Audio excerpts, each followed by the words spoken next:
My name is Richard Ferrer, and I can say I am cloud hired. That yes, come and join and get cloud hired. I'm cloud hired. I'm cloud hired. I'm cloud hired. Hey, Go Cloud Architect family. I'm cloud hired. I'm cloud hired, guys. So I'll just say I'm cloud hired. I'm cloud hired. I'm cloud hired thanks to Go Cloud Architects. It worked for me, and now I'm cloud hired. Because of Google Architect program, I am cloud hired. See! I am cloud hired. Thank you, Mike and the GloCloud team.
Welcome back, everyone. Leo and I are here for day 3 of the completely free Google Professional Cloud Architect Certification Bootcamp.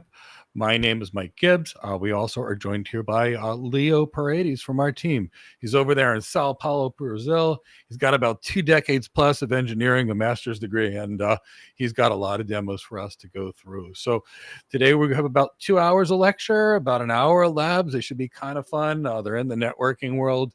Tomorrow we'll have a little bit of networking and compute stuff, and then we've got lots and lots of things to do next week. So we're back. We're happy to be here. We are excited to be here. So as a reminder, if you just joined us, you can go back to day 1, day 2, and day 3. They're on our YouTube channel, and go back and see the first several days of this Google Professional Cloud Architect Certification Training Bootcamp to prepare you for the Google Professional Cloud Architect exam. So we're here. We're here for day 4, and I hope you're all doing well. Now, I'm going to ask you for a hashtag, but I'm not really one for acronyms because acronyms really mean a lot of different things. So what I'm going to do is I'm going to put the hashtag in, and if you don't want to type so many letters, maybe you can cut and paste it. So give me a minute.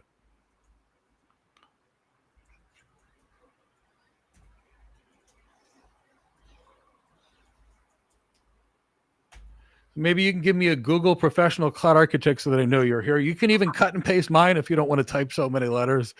But you know, every time I see PCA, all I think is patient-controlled analgesia because all these acronyms mean different things. Then it puts me in the mindset that I'm at the hospital taking care of somebody. So let's keep it to the technology. Give me a hashtag Google Professional Cloud Architect, or abbreviate it if you want. I don't care. But we are just excited to have you here. So I see Wallace. Wallace, so wonderful to see you in London. I hope you're having a great time as an enterprise architect. It was always great seeing you. Jacques, wonderful to see you. Adrian, good to see you. Unable to download the study guide. So did you sign up for it and wait 15 minutes for it to be emailed to you? If you've waited more than 15 minutes, my team will find a backup plan. But 90% of the people just don't wait the 15 minutes for the email. So give that a few minutes. I'm glad you're all having fun. And if you don't get it in 15 minutes, send someone. Chris from my team will make sure you send it to. They'll email it to you or something like that directly. Okay, so yeah, Phoenix. I'm loving this. India, I see that, which is great. I haven't been there in a long time. And for example, Jacques, I love that. Yeah, every time you see, I always go down the clinical things. In fact, you know, as a little joke, we used to have something called permanent virtual connections in the first cloud that I worked in. And what they were was there were these switch circuits and frame relay networks. And I got a call at like 2 o'clock in the morning, and someone said, Mike, we're having a lot of PVCs going down, and I see if give a lidocaine bolus and then start this, and they're like, what do you mean a lidocaine bolus? So yeah, I definitely understand how it's so easy to take one thing and confuse it with another thing. So hope that helps. So anyway, let's have some fun. Chris, let's get with the content. Leo, before we do you want to say anything to everybody about your labs today? Sure, Mike. Welcome, everyone. And today we will have some labs about load balancers and also setting firewall rules. Load balancing and firewall rules. Well, I love load balancers because they increase performance and availability. And I love firewalls because they make things more secure. So fantastic, Leo. This sounds like it's going to be really fun. So Chris, let's roll with the content. You'll see us back in about 40 minutes. Ask whatever questions we can. We really want to do anything we can to help. Let's continue our discussion on networking, and let's talk about access and inside of the virtual private cloud. So we talked about your virtual private cloud being your virtual data center, your private network that's all under your domain, where you put your systems in a secure, isolated environment. Now, what if you need to connect to other stuff other than just the stuff that's in your VPC, like your virtual machines? What if you had to connect to other services like Google Cloud Storage or BigQuery or other services offered by Google? Now, typically speaking, you could address them in a public way or you could reach them in a private way. So it all depends on what you actually need to do and where you need it. Generally speaking, you need an external IP address or a public IP address to connect to things that communicate on the internet, and use private IP addresses internally. So what if you wanted to connect to something in the Google environment externally? Well, then they have something called a public API endpoint, and an endpoint is something you're just going to connect to. So Google Cloud has public API endpoints that you could use to connect to, say, Google Cloud Storage. Now, you would typically need an external IP address to do this. But Google also has the concept of private Google access. And what is that really? It enables you, instead of taking your traffic from your network, going all the way out to the internet, crossing the internet and coming back into Google, for example, to just connect to something already in or located on Google using a private access through what I like to view as a private wire, a private network that gets me access to something. Now, it's all virtual, but to me, it's a private wire. So by doing so, we can keep things internal to the Google network, which is relatively secure, as opposed to sending data on the external network, which is not secure. By leveraging the internal network, we've got Google's control of the performance. Going on the internet means we have no control over the performance. So if we've got sensitive workloads that we want to send across Google, we use private access. If we want good performance and know that it's guaranteed performance, use private Google access as a general rule. Keeps all communication within the Google network. So we can also use private service access to get to third-party services that are hosted on other VPCs within Google Cloud.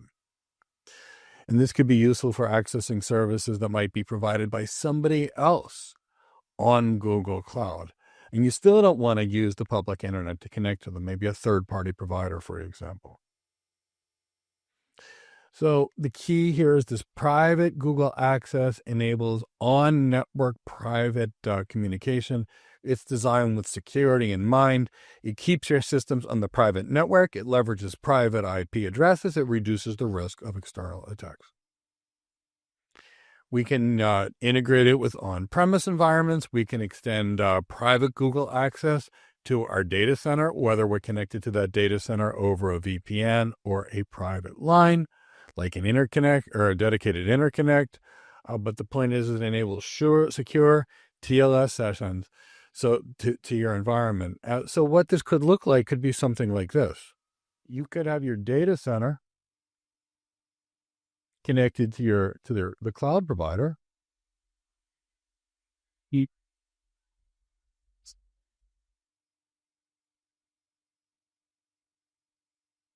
And what this means is if you got a connection between them, regardless of what that connection is,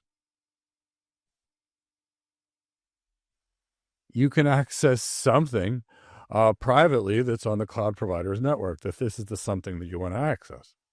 That's all it means. But this means it's very secure. So if we wanted to say, not go to the internet to upgrade software that we had, and the upgrades were on our premise, we could kind of push that kind of thing over here, over the wire. But it's just a private way of connecting. And here's the alternative. If we didn't do this, what we could do would be this, and I don't really think this would be the internet.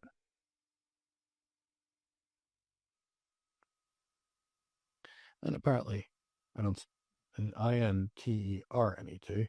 So the alternative would be to take our traffic, leave our data center, go to the internet, cross the internet, and come back in the cloud provider. It's not as efficient of an architectural option. There's no guarantees in performance, and it's less secure. Let's talk about some security considerations with the private service access. The point is, Google is going to provide some fairly strong controls to ensure privacy and prevent security incidents. And they'll do this with the tenants that are sharing the infrastructure. It's going to require a careful assessment of the third-party offering, because the second you connect to somebody else, two people now you're connected, you've increased your risk. So we have that kind of thing that we need to think about, carefully assess what third party we want to use. So private access is there to increase our security. The key is it's going to maintain data inside of the Google's network, reduce the exposure to the internet. And in many cases, you may have a third-party software as a service provider that's attached to the same Google Cloud that you would be, and you can use this to connect to them. But you still have to do a risk assessment anytime you connect to somebody else. Now let's talk about cross-project communication. And what is that really talking about? It's communicating across your actual projects. So how do we enable that to happen? When do we want that to happen, for example? And we're going to talk about that. So it's going to be essential for communication between VPCs sometimes. Maybe you have two different VPCs, and maybe they need to talk to each other about something. And sometimes your company, many times you will own multiple VPCs. So you're going to have to find a way to enable them to speak to each other. Now we have this concept of a shared VPC. And a shared VPC basically allows multiple projects to connect to a common VPC to be able to access things securely. So that's some things that we can typically talk about is a shared VPC. And that's going to allow multiple projects to share a common VPC for secure communication in the same space. This makes centralized management easy. And the projects can basically attach to things. So it's going to be great for organizations that require controlled environments and clear governance, while basically allowing it pretty easy. So if we have a shared VPC, it's going to look like something like this. We're in our environment. We have two different things at the same time, two different projects that need to talk to each other.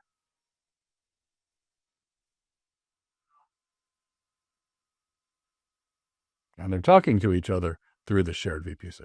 Now let's talk about VPC peering and what it actually is. So VPC peering is when two VPCs need to talk to each other. We're going to connect them. And by connecting them, they'll be able to share information, what have you, share services. So if you think about it, it's not a lot different than taking two networks and connecting them together. And that realistically is, quite frankly, all of net. So let's say we have two organizations, and it can be two separate organizations. It could be organization A is VPC.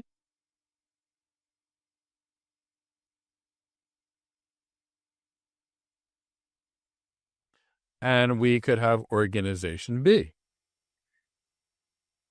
And maybe they need to talk to each other. So what we enable is VPC peering. And now they can talk to each other. Now, why would we do this? They're going to connect over the Google private network. So this is going to give us some relatively good performance. Now, understand, the moment organization A decides it's willing to connect to organization B, we've got some security risks. So we're going to need to secure this.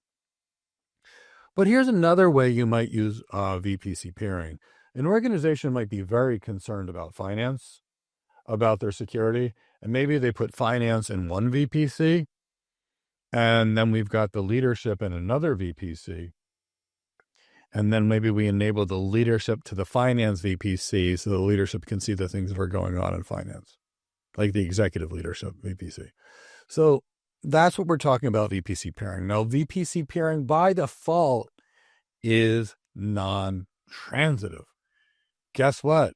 IBGP peering is also non-transitive. So for any of you that are used to IBGP, it'll be very clear for you to understand what non-transitive is. If you're not a networking person, that's okay. I'm gonna map it out for you, and I think it'll be pretty clear at the end. I'm doing this because it was an icky concept when it was first taught to me, but once you understand the concept, then it becomes fairly simple to understand. So let's say this is a finance VPC. Let's say this is a sales VPC. And then let's say this is a networking VPC. I don't know. I don't care what it is. Doesn't matter. These are just arbitrary concepts.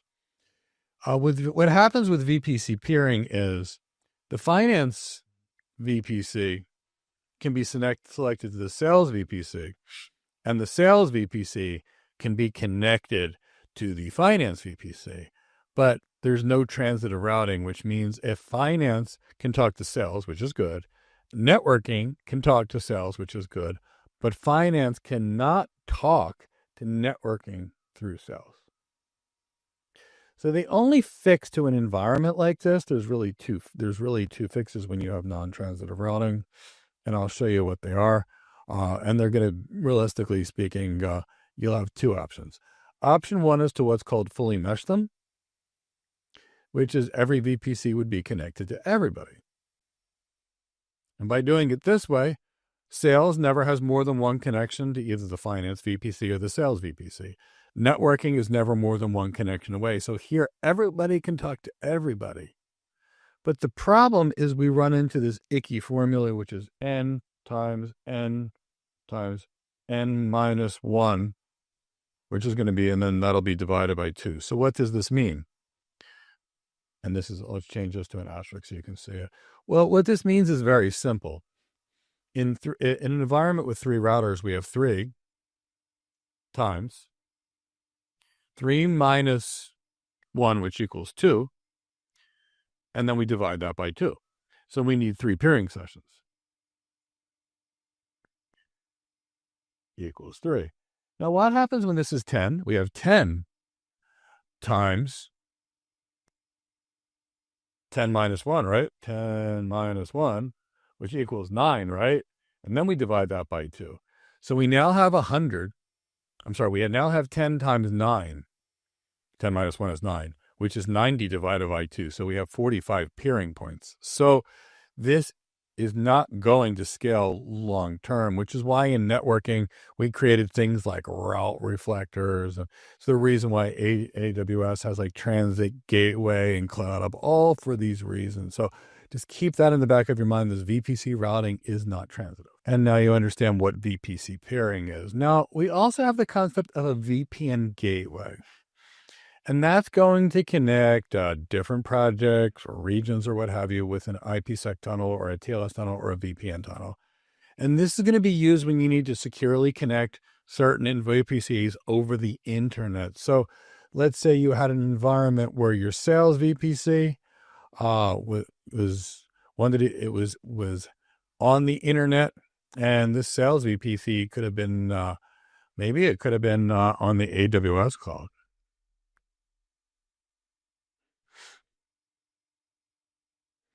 And then maybe your finance VPC is on the Google Cloud. And maybe your network VPC, we should probably call it VNet because it is in Azure. But what we're talking about here is if we have a VPN gateway, which is the equivalent of a virtual router, we can create, call that a VPN gateway, and every provider has their equivalent of it. what we can do is we can create IPsec tunnels or secure communications across the internet to connect our environments, and that's what we need to use as a VPN gateway. A VPN gateway could also be used to connect any environment to anything with a VPN. So I hope that makes sense. So let's see this out. Here you can see I've drawn an environment of Google. This a finance VPC, which is on Google. I have a sales VPC, which is on AWS, and I have a networking VPC, which is on Azure. So all of these, we could be using the internet connection from Google to create an IPsec tunnel to another VPN gateway to our VPC on AWS. And we could have a different IPsec tunnel connecting them all together via Azure if we wanted to. So this would be one place where we'd use a VPN gateway. We might also use a VPN gateway if we've got a sales VPC on the Google Cloud. I'll show you another example where we'd use a VPN gateway because I really want you to understand where these are used, architecturally speaking. And the other place the VPN gateway could be used, let's say you've got a data center and it's connected to the internet. You could create an IPsec tunnel to the VPN gateway and reach your VPC that way. So VPN gateway just means router or device like a router that connects you to something. So that's a typical environment of a VPN gateway. We talked about a couple of use cases here. We have this concept of cross-project communication. And typically speaking, we've got a usage pattern of a shared VPC. And that's going to be great for organizations that need centralized control with distributed development teams that require access to a common network. So think shared VPC, simple administration. Your developers put their workloads in there. And that's going to be simple. But now everything can talk to everything in the VPC. Now, we might want to segment our system into multiple VPCs, and that we could use for security, and then we could use VPC Peering to connect them together. We could also use a VPN gateway to connect to our VPC in multiple hybrid cloud computing environments or connecting to other clouds. Now, every method we're going to choose has its architectural strengths and its architectural weaknesses. So what we have to do is evaluate all of those strengths and weaknesses and then pick the thing that's going to be best for our environment. So let's talk a little more about the shared VPC. So the point is to give you that strict level of control. It's going to use, as I mentioned earlier, private IP addressing, but we're going to have this host project in the concept of a shared VPC. And that's going to act as the control plane where the VPC is and all the network elements are going to be provisioned. This is going to be centralized networking, centralized security policies that are all going to be defined in this host project. And service projects will be able to leverage the host project for network resources while still being independent in their operations. Let's talk about service projects, and they're going to connect the host projects to a shared VPC. And that means we're going to allow resources to be provisioned and assigned with these internal addresses in the shared VPC. And because they're all in the shared VPC, they'll be able to talk to each other. So that's going to make it easy for developers. And the billing is going to be attributed to individual projects, not the host projects. So you'll get clear billing to make it easy. So if we start thinking of an enterprise that have a lot of revenue generating business units, that have to adhere to a centralized governance model, we can have each business unit running independently and manage against infrastructure and still adhere to the overall organizational security policies. And at the same time, separate the business to different business units, and then we can have a chargeback where each department or each business unit could pay their cloud computing bills. With regards to scalability in the shared VPC, we can have multiple shared VPCs created within a single host project. And then we can have a service project that can only connect to one host or project at a time. So keep in mind that multiple VPCs can be created in a host project, but a service project can only connect to one host project at a time. And it's going to be commonly adopted in large enterprises to distribute cloud computing costs while maintaining secure and organized infrastructure. Now, with this shared VPC concept, we've got security and control. We can centralize, the network administrators can be centralized. They can define policies that govern the entire organization. They can ensure consistent security and compliance. And this is going to help allow enterprises to maintain a controlled environment and provide sufficient flexibility for the individual teams to do what they need to innovate and develop. The shared VPC is pretty easy from a billing and cost management perspective because they're managed at the service project level. And that makes it real easy to determine where the expenses are coming from and bill a specific business unit. And this is becoming increasingly popular among large organizations because of the ability to both provide control and still be flexible. So easier administration and flexible environment while still maintaining controls. Now, I know I talked about VPC peering and I drew it out, but I want to make sure we cover all the features you need for the Google Professional Cloud Architects exam. Remember, it's about letting two VPCs talk to each other. And it's great for organizations that have decentralized governance and different ownership of projects. Now, remember, separate environment. We can put a firewall in between and we can get very secure here. But at the same time, we have to remember that VPC peering is non-transitive, so we have to fully mesh our VPC peers if we're going to do something like that. Now, with regards to VPC peering, we have to think of the governance and ownership because we now could have two different companies or two different teams that are managing their own projects and their own VPCs, and now they need to create a connection between them. Now, when you connect to external entities, that provides business opportunities, but it also provides the risk. So think about who you're peering with and the security controls that you'll need in between these environments. Now, if we realize that the VPC peering is occurring on the actual network for Google, it's going to look and feel as if it was in the same VPC. The performance, because it's all on the same cloud. No latency by doing this, by connecting to different VPCs on the same cloud. Now, we can put firewalls on each side to only allow, say, certain IP addresses even coming in. We can use firewalls that are adaptive. They can look for patterns of anomaly, intrusion detection, and potentially block things dynamically. So lots of times we have business units that need very isolated environments that need to exchange information between a subset of its users. We can use VPC peering and strong access controls, strong firewall controls, and really protect these environments. Now, let's talk about Cloud VPN. So, Cloud VPN enables secure connectivity between the Google Cloud VPC networks and external networks. It's a VPN.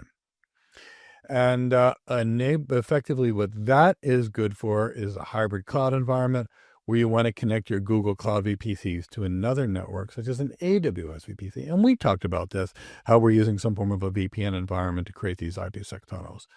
And in this case, we've got a transitive IPsec tunnel. So Cloud VPN provides an IPsec tunnel that is secure and encrypted, but it allows transitive networking. So that means these devices can talk to each other with Cloud VPN. So that could be great, or it could be a security nightmare. And let me explain what I mean. In a non-transitive routing, for example, so let's say this is in non-transitive routing, if we had three separate VPCs, VPC-A,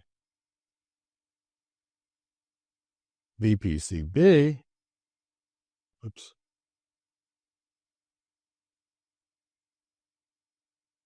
and VPC-C, in non-transitive routing, if we're over here, what you can see is A can talk to the core. I'm just going to call it core to make it easier to look at. So C and A can talk to each other, non-transitive routing. But you know what?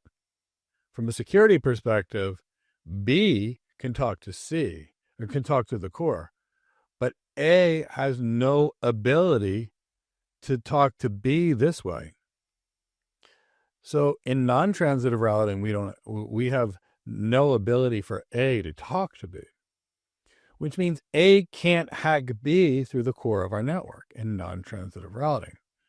Now, in transitive routing, it changes everything, and Cloud VPN provides transitive routing. So with transitive routing, if the core is connected to VPC A, and the core is connected to VPC B, and the core is connected to VPC C here on the bottom, then A will be able to talk to B and C through the core of our network. So Cloud VPN is transitive, which is great when you want an environment where multiple VPCs need to talk to each other. But that means you now need to plan for the security. If it's non-transitive, their systems are inherently secure. They can't reach each other. Transitive is much more scalable, but it requires much more careful network planning. So Cloud VPN is great for hybrid cloud environments. We do have to understand there's some throughput limitations that you're actually dealing with. Direct peering is typically about 3 gigabit a second, so it's still not that fast. And internet-based VPNs are typically based for 1.5 gigabits of throughput, which is going to be a bottleneck in a lot of high-demand environments. Cloud VPN enhances the throughput, and hopefully they'll continue to update over time. But it requires the management of multiple VPN tunnels, the knowledge of the routing to make that actually happen. So, Cloud VPN can be great, but network architects need to really help you as a cloud architect, for example. Let's talk about cloud DNS. And what is DNS? It's the domain name system that maps a name to an IP address. And Google has a DNS available to you, and it's a managed service. They provide internal DNS, which is going to be, for example, you will have a DNS-friendly name to some degree for every single system you have, like your virtual machines, your load balancers, whatever. So you can connect to it with a fully qualified domain name as opposed to an IP address, which may make it easier if you need to change IP addresses later. So a fully qualified domain name looks like this. It will have something called a host name. And let's say we do, and the host name could be Mike. Then the domain name could be Go Cloud Careers. .com. Now what you'll see here is you have the top level domain, which is .com. We have our domain, which is gocloudcareers.com. And then we have the host name, which is Mike. That's the basis of a fully qualified domain name. Google provides this. You've got your internal DNS for your internal DNS records, because you might want to access them via DNS name. Now, Cloud DNS is a managed service that offers the ultra low latency, high availability. They say 100% SLA, and that is an authoritative DNS server that you can use for your internet, publicly faceable, internet visible environments, and your private, your internal network of visibility. And, that uses the DNS addresses that are typically known by Google. They're Anycast addresses of 8.8.8.8 and 8.8.4.4. These are the two addresses. They are Anycast, which means they're going to be there. I'll show you a little bit about how Anycast works, because I always thought Anycast was the coolest thing. So in IP networking, what we really need are devices to have unique addresses every single time. But Anycast is a little different. So the way Anycast works and Anycast DNS works is we're going to have two DNS servers, and they're all both going to have the same IP addresses. So let me show you why why Google's doing this. It's for a high availability thing, and it's great. We use it for multicast. We use it for a lot of things. So both of these are the same IP address. And let's say this is the internet. INTERNET. And let's say I've got a user over here, and my user over here is in Miami. And the closest Google DNS server, wow, as it turns out, is actually in Miami.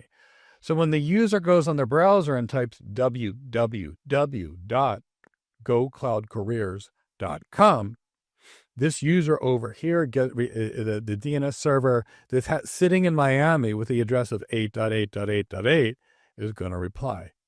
And the user in Miami got a fast DNS response. Now, if for some reason this DNS server in Miami were to get sick and die, or the server crashes, or the group of servers crashes, guess what? I will make my www.gocloudcareers.com request on my browser, and it will look at my hard-coded DNS addresses, which are sitting inside of my server, or the ones I obtained via DHCP, and it'll say go to 8.8.8.8. And since the local server is not there, the next 8.8.8 I'll reach. Now, maybe the next 8.8.8 is in Raleigh, North Carolina, but at least I can reach it. So when the local Miami one is there, I use the local one. But if it's not here, for some reason, the internet routes me to the next Anycast address. Google uses Anycast, a great DNS provider. The question becomes if you have a 3-cloud environment, should you manage your own DNS? But the Google DNS is excellent DNS service. So if we think about that, we have to think about cloud DNS use cases. We could use it for internal DNS. We can use it for external DNS. So we've got a lot of here. But if we're using cloud DNS for internal DNS, private zones must be configured, and the VPCs must be authorized to use these zones. We can also do DNS peering, and that enables the querying of private DNS across different VPC networks without needing to connect to the networks directly.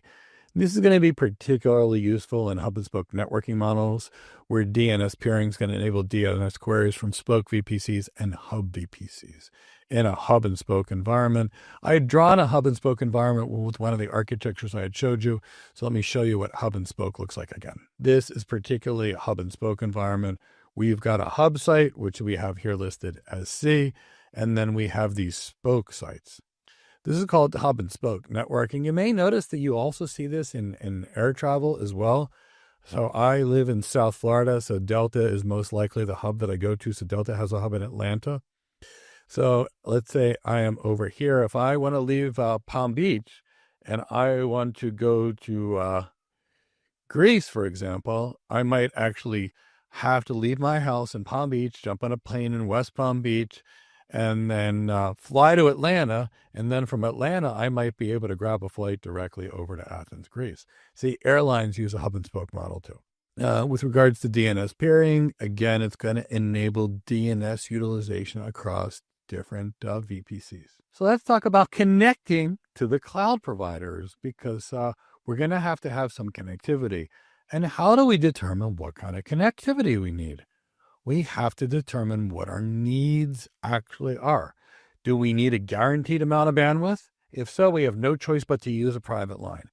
Do we have flexibility in the amount of needs we have? If so, it may be a lot cheaper to use a virtual private network, which is typically an IPsec tunnel, or it could be a TLS tunnel through the actual internet. So we need to determine that.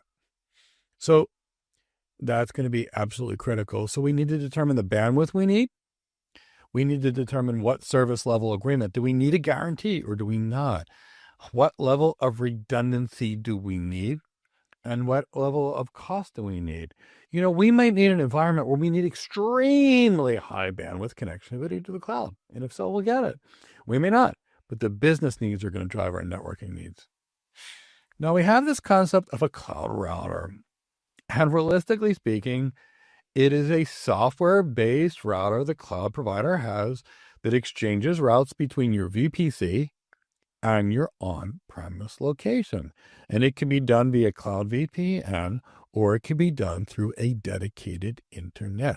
So what does that actually mean when you really think about it? Whenever you need to connect to environments, you use a router. So here, this could be your data center. You need a router. Now here, this could be your VPC. It doesn't matter. Your virtual private data center. And you're going to always need a router to connect these things. And you're also going to need a router to determine how to get to your various subnets. So realistically speaking, while this is a physical router that you might buy from Cisco systems, you know, we've got this virtual router that's running routing code at the cloud provider.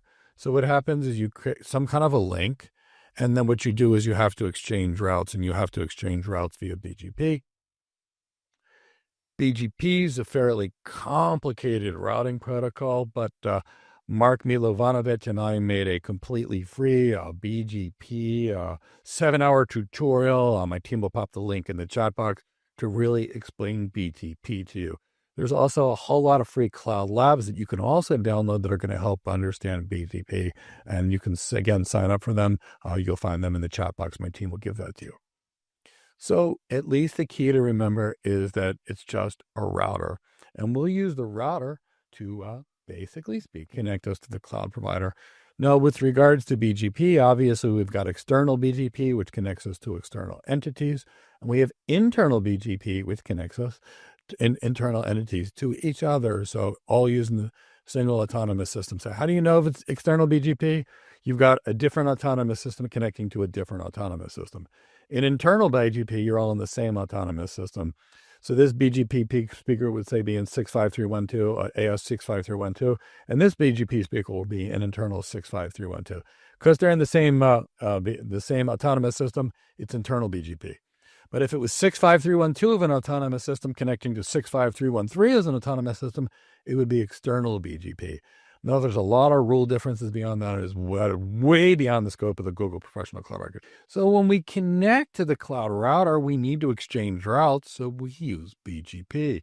If you recall, BGP is an exterior gateway protocol. It's used to connect to external entities. We are not the same company as Google, and that's why we will always use BGP to connect to them. The other reason the cloud providers make us use BGP is it is very scalable and it is very tunable. So because of that, it's one of the few routes routing protocols that can enable a company like Google to have tens of or hundreds of thousands of clients and be able to handle all those routes in the routing table. So that's why we use the Border Gateway Protocol.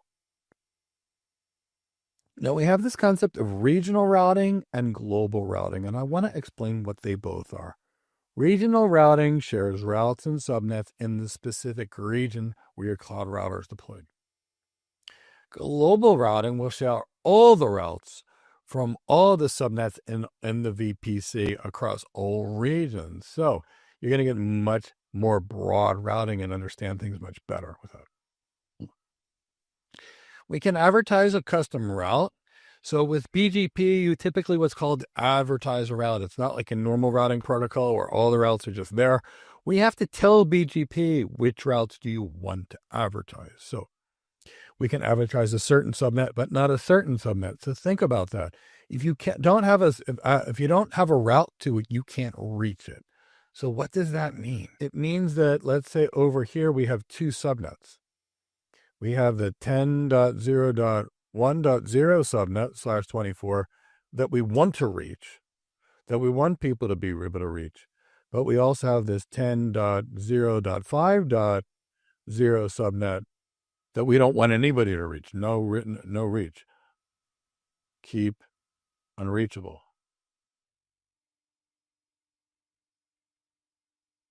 So if this is the case, what we do is we tell BGP to advertise, and yes, the term is advertise. I didn't make it up. It's part of the specification. We would tell BGP or advertise 10.0.1.0 /24. So by doing so, BGP will tell this virtual router or the cloud router only about 10.0.0.1. And what does that mean? It means if the router here has a packet that's destined for 10.0.1.0, it'll be sent. But what it also means, if there's a packet that's destined to 10.0.5.0, there won't be a route on the routing table for it, and the router will just drop the packet. And that's one way routing can enhance your security. If you don't have a route to it, you can't reach it.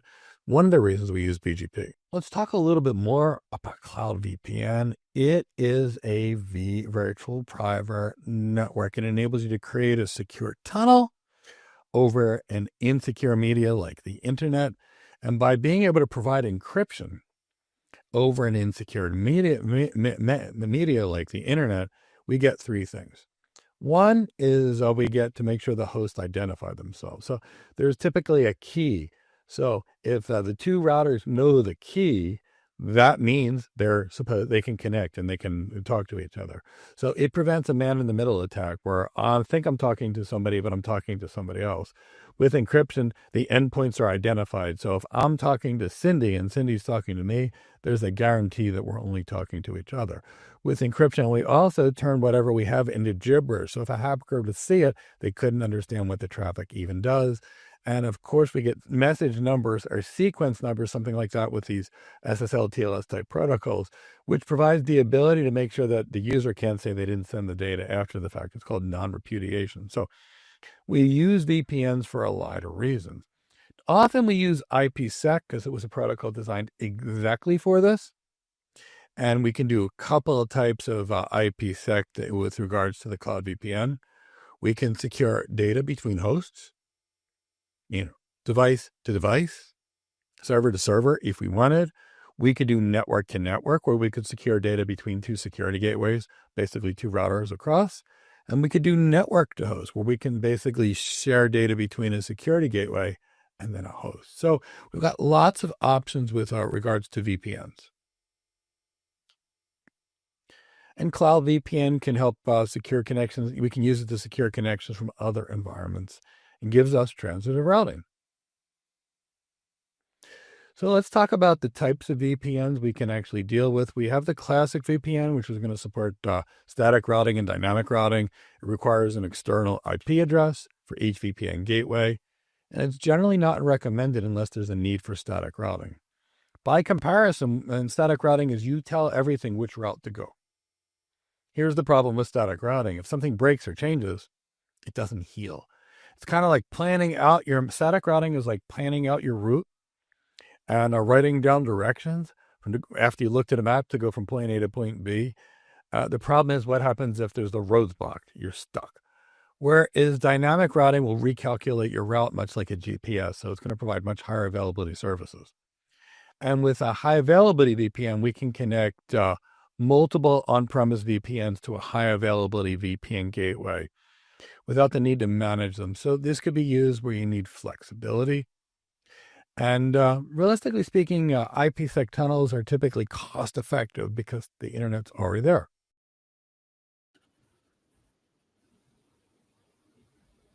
Okay, well, we are back. We are here for questions. We are here for anything we can do. Okay, I got to ask, isn't cloud networking cool? I mean, maybe I'm just a networking geek and I just love networking and all parts of networking, but I think cloud networking is cool. If you think cloud networking is cool, give me a hashtag cloud networking is cool. And if you don't, I understand that too, but it's still part of everything. So I'm glad we're doing it. Chris, behind the scenes, did any questions come in? Okay, so speaking of BGP, could you explain the BGP Confederation and the way that works with autonomous system numbers? Absolutely. And Google Cloud, anytime you're going to connect via like a private line or something like that, you're going to use BGP. So let's really map this out. So what we're really talking about as to a confederation. And it's not going to be something you're going to be doing on, most likely on any cloud provider where you'd be running a confederation. So let me go, bear with me. Let me get all set up to share screens over here, create a confederation in real time on a drawing board. I'm not like the most coordinated over here, so it just takes me a few minutes to get it set up. Okay, so here we've created a whiteboard. So in BGP, we have this nasty formula of n times n minus 1 divided by 2. So if you're a big internet service provider and you have 10,000 routers spread throughout the world, which you probably have more than that, and a lot of the networks I've worked on have 10,000 plus routers. So assuming you have 10,000 routers and you needed to exchange routes inside of your system, and I'll give you an example what this would be. Let's say your internet service provider over here is ISPA, and you happen to be ISPB, and this is when you would typically do something like this. And then you've got ISPC over here. Now, if you want to provide transit, meaning people are going to go through you, And this is the way the internet works, is internet providers provide transit for other ones in certain places or whatever.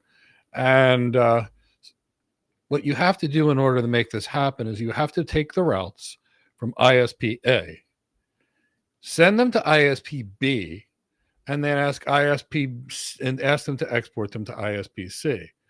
Now, if all we had was one BGP router here and another BGP router here, and we didn't have to worry about the entire network, that'd be fine. But because we get into this n times n minus 1 divided by 2, I want you to consider this. Let's assume if this over here right now is 5,000 routers. And there's a reason I want you to see this. So it would be very common for ISP-C to have 5,000 routers. And in order to carry these routes across their network, unless they use something like MPLS label switching or some other way to do it, they're going to have to fully mesh or use route reflectors or use Confederation. So let's talk about what this is. So let's take this number 5,000 divided by 5 minus 5,000 minus 1 and divided by 2. So let's do this. We're going to do the math on 0 and then 0. So let me do this in the calculator, even though it's pretty easy math, and then I'll cut and paste the answers in. And actually, why don't you do the math too and pop your answers in the chat box?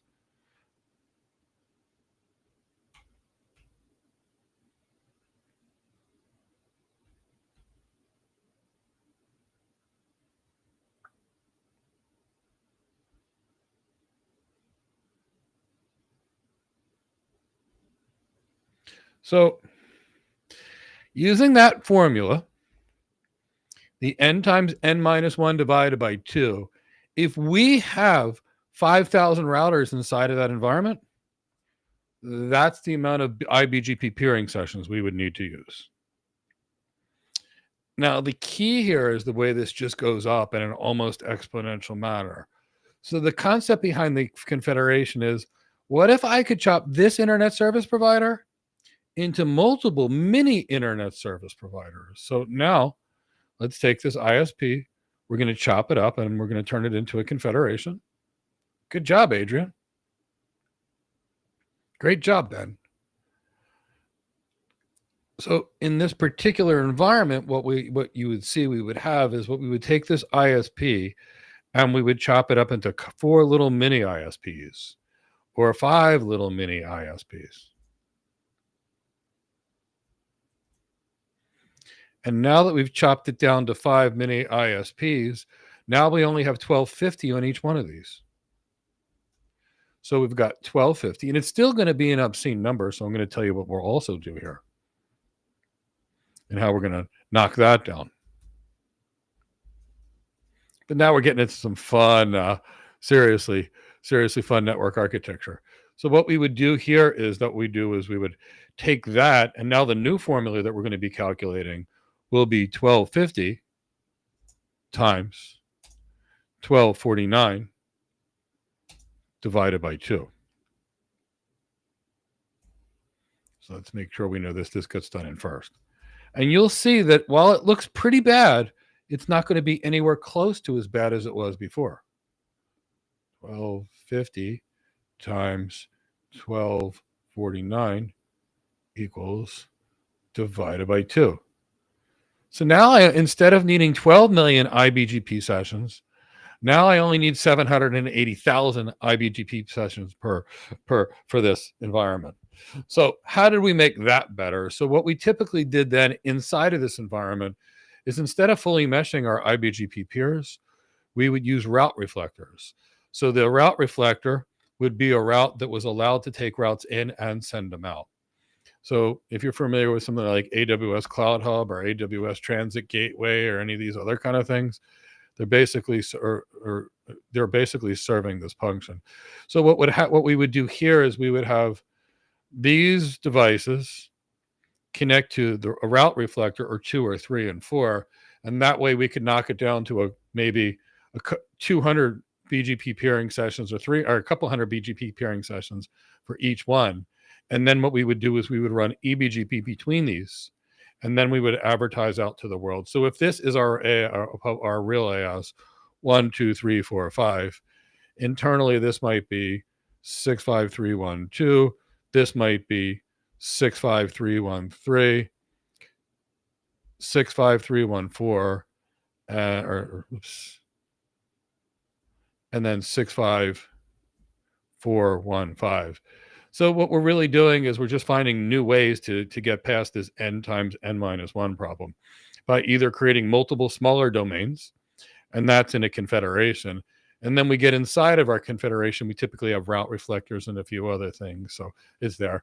And then you may have noticed now things aren't as bad, because what we could truly do is we could have our service provider backbone. Let's say this is our backbone. And we could have an ingress router over here.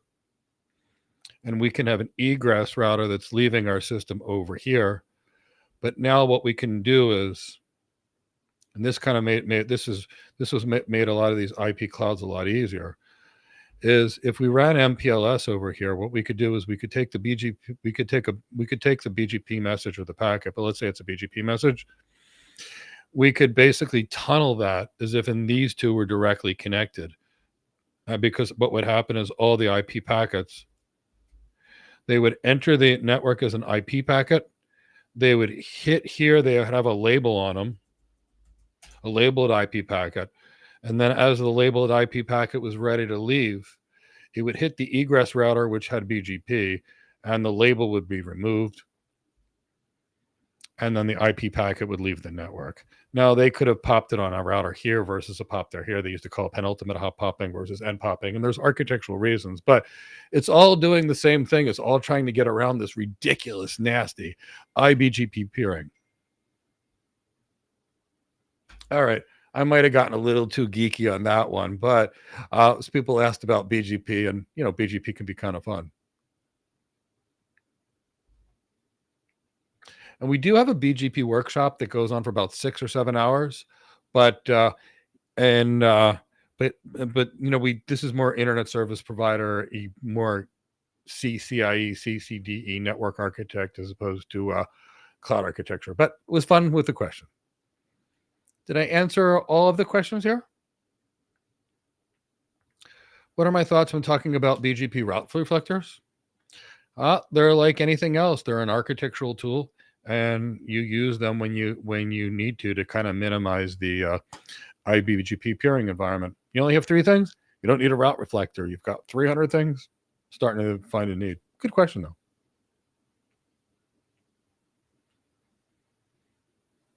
All right, let's get back into the content. Thanks for bearing with me getting real deep and geeky and label distribution protocols and tag distribution protocols and MPLS tunneling and BGP. But it was fun. Let's get back to the content, Chris. Now we're going to discuss private line connectivity to the Google Cloud, and we're going to be talking about Cloud Interconnect. And basically, that's an ability to provide dedicated access to the cloud provider. So there's going to be 2 options here. We're going to have what's called a dedicated interconnect, and I'm going to show you what that is. We're also going to have what's called a partner interconnect, and that's okay too. We'll talk about what that is. So with a dedicated interconnect, what we're typically dealing with is we're in our data center. Let's say we've got a data center, and then what we do is we have a router. We buy a wide area connection to a point of presence somewhere, which is where a whole bunch of internet service providers are there. And in this environment, we typically have our device. So this is a router. Now because this is custom, we own this, we're buying a link between our router. We're going to call this a customer edge router. Now, typically what you'll see is you'll see your cloud providers over here.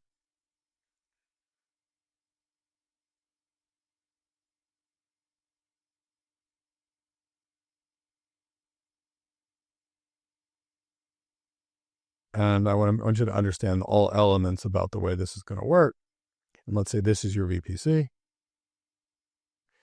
What happens is you ultimately buy a wire between your router and your other router in this point of presence locations where you're connected. And typically speaking, what you'll see here is Google will have their device or their switch This is typically going to be called a provider edge device because it's how you connect to the provider. And then what they're going to do is they're going to have a lot of high-speed networking that's going to be backhauled to the provider. So what you do is you buy a wire or a virtual wire and a dedicated interconnect between you and your router, the customer edge router, and the provider is already connected to that point of presence. And then what you need to get is you need to get what's called a cross connect, which you'll have to get authorized, which is basically the ability to run a wire from your router to the provider edge router. So now what happens is, a lot of this is transparent to you. What happens is your router will send your information to this point of presence. It'll then hit the provider's edge. It'll then be backhauled back to the provider, and the traffic will be put in your VPC. Now, this is you owning all of it. You get 10 gigs, you get 10 gigs. This is a dedicated interconnect. A partner interconnect is similar, but kind of different. Let's take these environments. Let's steal this. So in here, we've got the designated setter and our router, and now we connect to a partner.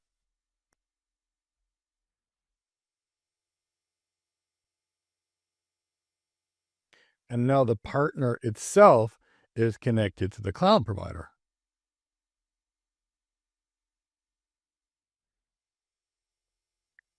And now what happens is you connect to this partner. The partner then routes your network to the VPC. And why would people do this? Typically they do this because here they're going to buy 10 gigs. Here they might be able to buy 2 gigs out of 10 gigs. And basically they buy a 10 gig link to the partner, and the partner rate limits them at, say, 2 gigs versus 10. If they need more capacity, they can pay more to get to 3 gigs. So that's basically a partner interconnect. Now, typically speaking, with the partner, you're going to pay more for each thing of network, because then they now have to provide the network and now charge you for it to run it. So this is going to be the cheapest if you use the maximum bandwidth. But if you don't need 10 gigs and maybe you only need 2, you might use a partner because it might be cheaper to pay for 2 gigs here than it would be the 10 gigs here. So there are going to be your 2 options for private lines. So use that cloud interconnect when you need guaranteed performance between maybe your on-premise location. And if you think about it, having a dedicated line, a dedicated wire will make their performance so much better. So we're going to have low latency on this. We're going to have high availability, typically speaking, because unless these links go down. And typically speaking, you're going to get a second link if it matters. So we're going to have to think about that. And what do I mean by second link? And let's talk about what I mean by second link, because I want you to understand what I mean by this. So let's say we're dealing with a very high availability environment. So let's say this link that we bought over here was on AT&T. If we need guaranteed performance on the backup, guess what we also need? We might need a backup direct interconnect. Now, putting the backup interconnect on the same provider, no matter how good AT&T is, as the primary link doesn't make sense architecturally, and we almost never do that. Because, yes, if this link gets cut by a cable, then maybe the other link still works. If this router port goes down, then maybe the other link still works with the same service provider. But what happens if AT&T has a outage? Well, then we're down no matter how many links we have. So your network architects will typically use a second. So maybe this link is on AT&T and this link is on Verizon. And obviously when the people make the links, they're going to have to check the underground cables where the data center are and make sure that both of these links aren't coming inside of the same place. So for example, what if the AT&T and the Verizon link came into the same conduit inside the building? Well, that would be a problem, because if anybody cut the conduit, you'd lose both. So typically speaking, when the network architects, when they look into this, they're going to make sure that the AT&T link is, say, coming on this side of the building, and maybe the Verizon link would be coming on the opposite side of the building in case somebody dug into the ground. So this is what we have to think about when we design for availability. So let's talk about the speeds we can typically get. Realistically speaking, we're typically dealing with 1 gig, 10 gig, and 100 gig. But not everybody needs this kind of guaranteed bandwidth, but it's under our control and our domain. Now, realistically speaking, with a dedicated internet connect, the traffic is not encrypted by default because it's not traversing the public internet. Now, that doesn't mean you may not want to encrypt your traffic over the wire, but it means that it's not going to be encrypted by default, because in order to get access to this traffic, you typically have to dig up the cables underneath the building to put a sniffer on them. So they're relatively secure. So let's talk a little bit about the VLAN necessity and the interconnect attachments and why we're using VLANs when we realistically use direct interconnect. So let me map this out for you. And first thing I'll do is I'll show you what a VLAN is, and then I'll show you why the cloud providers are actually using the VLAN. So if we wanted to take a switch, let's say the switch had 48 ports in it. And by default, if a switch has 48 ports, and let's draw some switch ports, we'll draw a couple of them for fun. And if a switch has 48 ports, by default, they're in the same VLAN, which means all of them, every last one of these ports, can now talk to each other. So if we've got devices all plugged into the same switch, everyone can talk to each other. So this is one switch. So let's say we have two switches. It'll help in a minute. So let's say we have two switches. And now let's say we decided to say these 10 ports on this switch, just these 10 ports, can talk to each other. And we decided to name this one, and they're all finance users. So this is the finance VLAN. And let's say that we decided the next set of users over here, these ports over here, which is a lot of ports. Now, maybe this is the sales VLAN. And the sales VLAN can only see sales stuff, but they can't actually see finance stuff. So we'll call this the sales VLAN.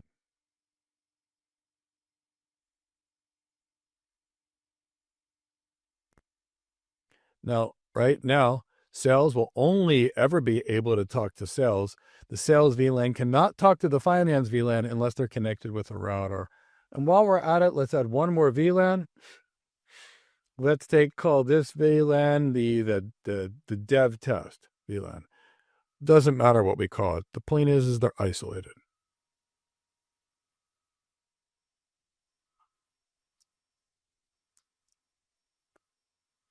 So these are our three VLANs. So finance is officially segregated from sales and dev test. They can't talk to each other.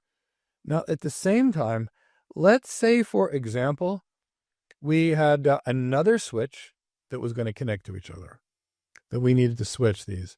And it'll make sense in a minute why, oops, no, I didn't want to do that. And it'll make sense in a second why I actually am doing what I'm doing. Oops, not working here.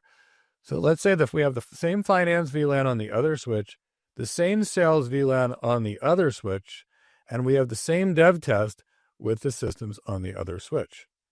Now, I want you to understand that right now, nobody outside of each switch could talk to each other. So let's say we wanted the finance VLAN switch to talk to this finance VLAN on another switch. We have an option: run a cable from finance to finance. Now, let's say we have the sales VLAN on both switches. We can run a cable from a sales port to a sales port, and then the salespeople can speak to each other for both switches. And we could do the same thing for dev test. Note, that's 3 cables. This works perfectly, by the way, and you could do this. But what if we wanted something slightly different? And I'll show you what I mean. What if we wanted, or we had only one single wire, like a single direct connection to the cloud provider, and we wanted to be able to reach multiple things securely? Well, we also have this concept of a VLAN tag, or an 802.1q VLAN tag. So here's how this works. Let's say we have a single piece of fiber between this. What happens when we take a frame, when the frame's going to leave the finance VLAN? So let's say we've got an Ethernet frame. What else will we have on an Ethernet environment or an Ethernet switch other than an Ethernet frame? What will happen is this. So right now, If we have a wire between them, the Ethernet frame is just sent between these two wires. But what if now we want to separate the traffic from finance and sales, but they still want to use this? So what we'll do is we'll have this Ethernet frame. And what we're going to do is we're going to smack a tag on this.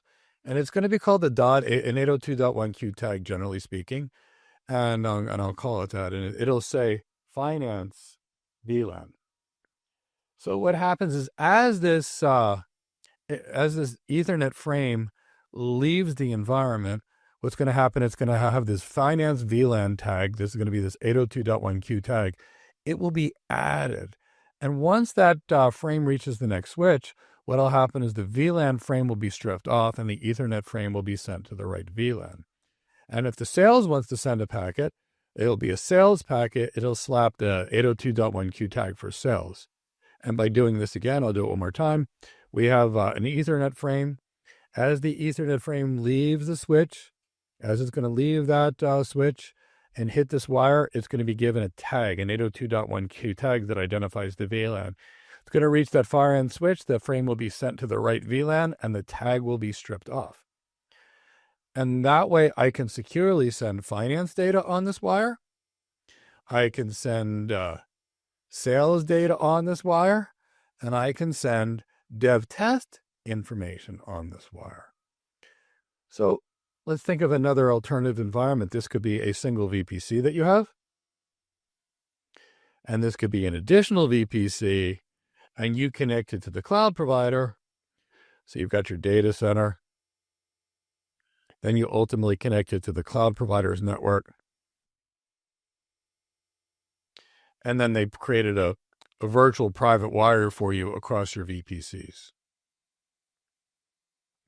And they kept your traffic segregated or moved it because they looked at your VLAN tag. So why does it matter?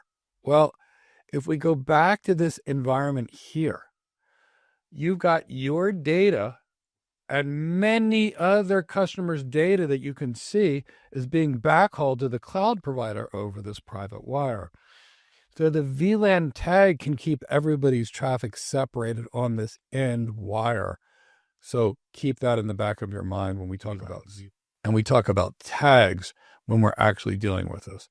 Now, I talked about a cross connect before, and a cross connect is the ability to go from your device to the provider's device. It's just a cable. It's called a cross connect. And basically that's just a wire or either a copper wire or a fiber optic cable that connects your device to the provider's device. And I talked about why we would use VLAN attachments on, realistically speaking, when we connect to cloud providers. So remember, the dedicated internet is a wide area network that gives you private access to the cloud and makes it feel as if they're on site, especially if you've got a fast private line connection. It's not going to the public internet, so we don't have to worry about what kind of IP addresses we're using. We don't have to worry about the security, and we're not doing egress from the network, at least going out the internet. So if there's egress costs, and these things change all the time, you won't be paying them. So private Google access. Now, I talked about the partners, and I talked about why they're fairly cost efficient if you don't need to use the full link. There's typically a wide number of partners across your geographies, but instead of connecting directly to Google, you connect to somebody else and then they connect back to the Google network. So that's really all we're talking about with regards over here. Now let's talk about cloud load balancing. So Google Cloud obviously owns its infrastructure and it can provide load balancing. And we talked about lots of types of load balancing, network load balancers and application load balancers, but understand Google provides load balancing services. And, Google's been around for a while, so they've got a lot of experience building private data centers, high availability environments. They've got a lot of ability and knowledge with security. They've got a lot of knowledge with networking. So they're there. So they have a global load balancing service, and that's going to be a fully distributed, high performance, software-defined managed service. And that's going to distribute load dynamically across your infrastructure to enhance your performance and availability. Now, with regards to Google Cloud Load Balancing, it uses a single Anycast IP. And that means It's going to front end a single IP address to wherever it's going. And that means you're going to have that multi-region failover. And I showed you how Anycast IP works earlier. Now, when it comes to load balancer types on the cloud, we have a global load balancer, which is going to distribute your traffic across multiple regions. That's going to be a global load balancer. And we also have HTTPS load balancing, which is going to be optimized for web traffic. We typically have network load balancers, application load balancers. We have, in this case, HTTPS load balancing that's going to be optimized for web traffic with content-based routing. We have TLS, LSLL-based routing, which is going to support applications that rely on TCP or SSL, and that will offer enhanced performance. We can do UDP load balancing, which is how we can efficiently handle a lot of UDP traffic, like real-time traffic, non-reliable traffic. We can do something called secure sockets proxy and HTTPS load balancing. And the key here is the load balancers can terminate the SSL traffic. Now, why does this matter? Encryption is heavily expensive computationally. So when we're dealing with this type of SSL-based proxying, it enables the load balancers to offload the servers, which means the servers can scale better. And we can also do what's called internal load balancing, which is load balancing across our internal systems. So we might want to use cloud load balancing. Let's say we've got a website that supports millions of global users. Cloud load balancing can distribute it evenly all over the backend VPNs. It can prevent server overload by ensuring that the traffic is going to be spread wherever we need it based upon servers' capacity and health. And this is going to give us very high performance. So we have plenty of load balancer and load balancing types that we can typically use. And I'm going to show you a graphic which we actually created that I think will help summarize this for you. Okay, so let's talk about these load balancers one more time. Have a graphic here that I think would help you a little bit. So let's talk about an internal load balancer. And realistically speaking, this is going to be to load balance our stuff internally. We could do internal HTTPS, which is going to be based upon, let's say we had a HTTPS front end browser accessible application we were using internally. We talked about SSL proxy, which is basically terminating the SSL connections for you. And of course, this external HTTP, HTTPS kind of thing is for external facing websites. So external load balancers, we have to think about load balancing for external traffic. And when you typically think of a TCP, UDP external load balancing, you're typically thinking about load balancing some type of traffic. Now, if we're talking about TCP load balancing, external load balancers, TCP, UDP, we're looking at networking information. So very good for low latency load balancing across environments that we might need to do. So what does this really look like? Well, it looks like this. External load balancing is for internet facing things. So if this is the internet,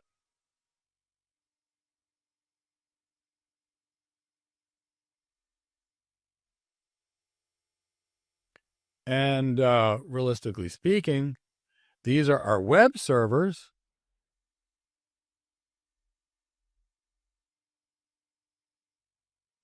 So here's our load balancer. Now here's going to be our web servers. Bear with me.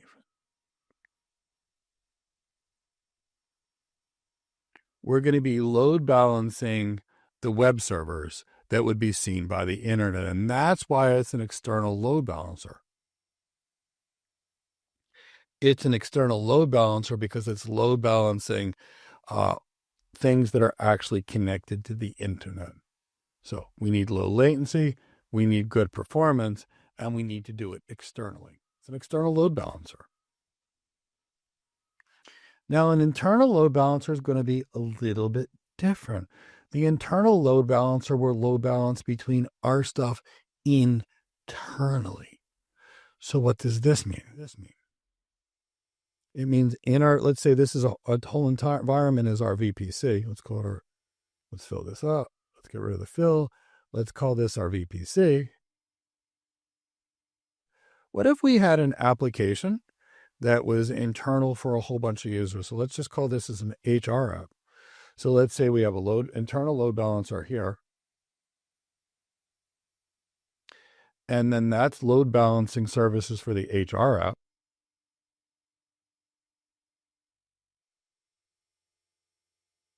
And these are our load balancer virtual machines. And then this is going to load balance between internal servers. So this is an internal load balancer. And imagine here's your user and here's your data center. It's connected. Oops. It's connected to the cloud provider, right? Through a router of some kind. Let's say your direct connection.